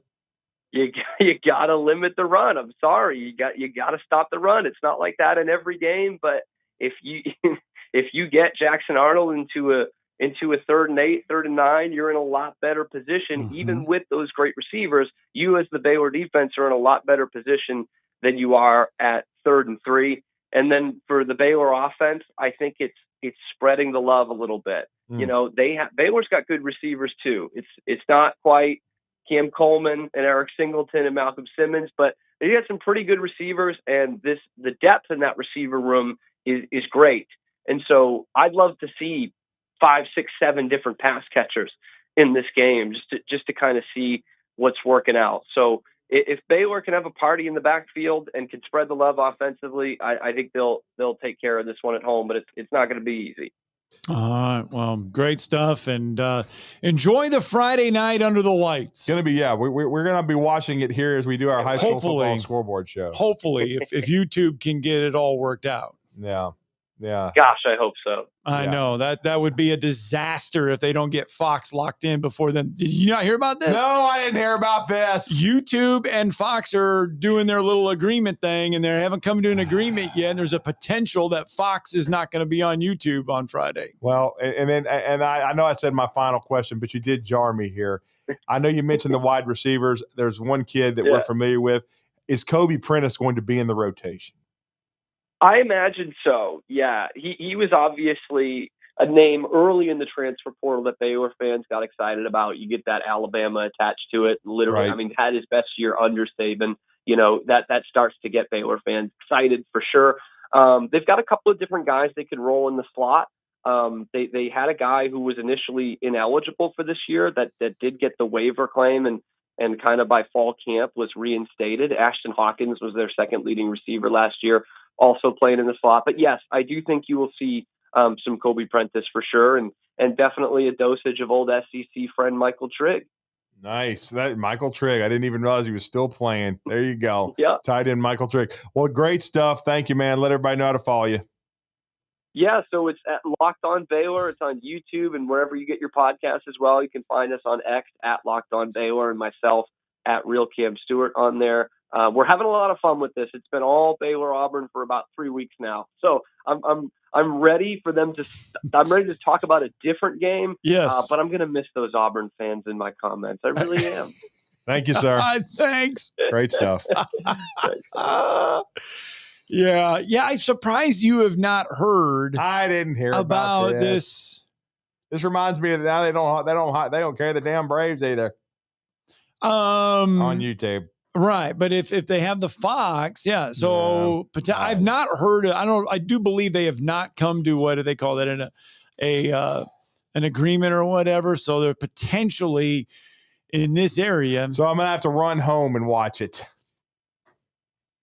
Oh, I see. On Friday night. Well, see, it's going to start in the middle of your high school football game. No, but I mean, I'll maybe see the last part of the fourth quarter if we're done with the scoreboard show. Hell, I'll just have to. We'll have it here. Home. We'll have it on here because we do not use the YouTube app on the TV here, well, so we'll have it here. See, the way you were talking, it made me feel like it wasn't even going to be on here.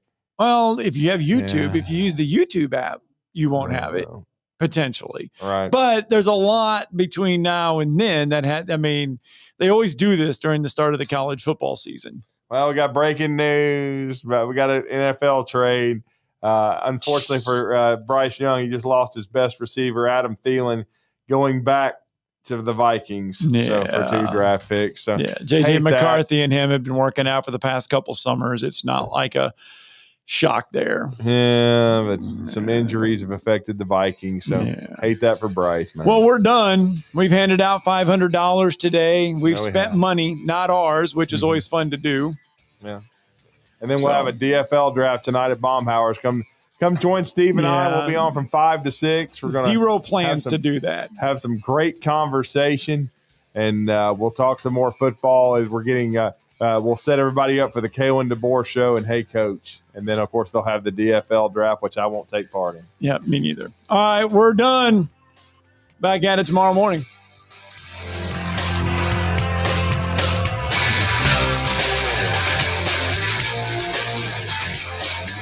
You'll love the expanded wine selection at Liquor Express. From special occasion to everyday table wines, they've got what you need. Meet your friends at the largest tap wall in Alabama with 105 rotating selections. Then take home a growler full of your favorite or choose from our 1,000 canned or bottled beers. Need help stocking your bar or planning your party? Liquor Express has a knowledgeable, professional in-house staff that can assist you with anything from your bar to the planning of your special event. Visit liquorexpress.net for tasting specials, giveaways, and classes. Tom Luganville here for my friends at Woody Anderson Ford. Bobby White and his team take great pride in their service department, and you can see it the moment you walk into those beautiful new service lanes. And just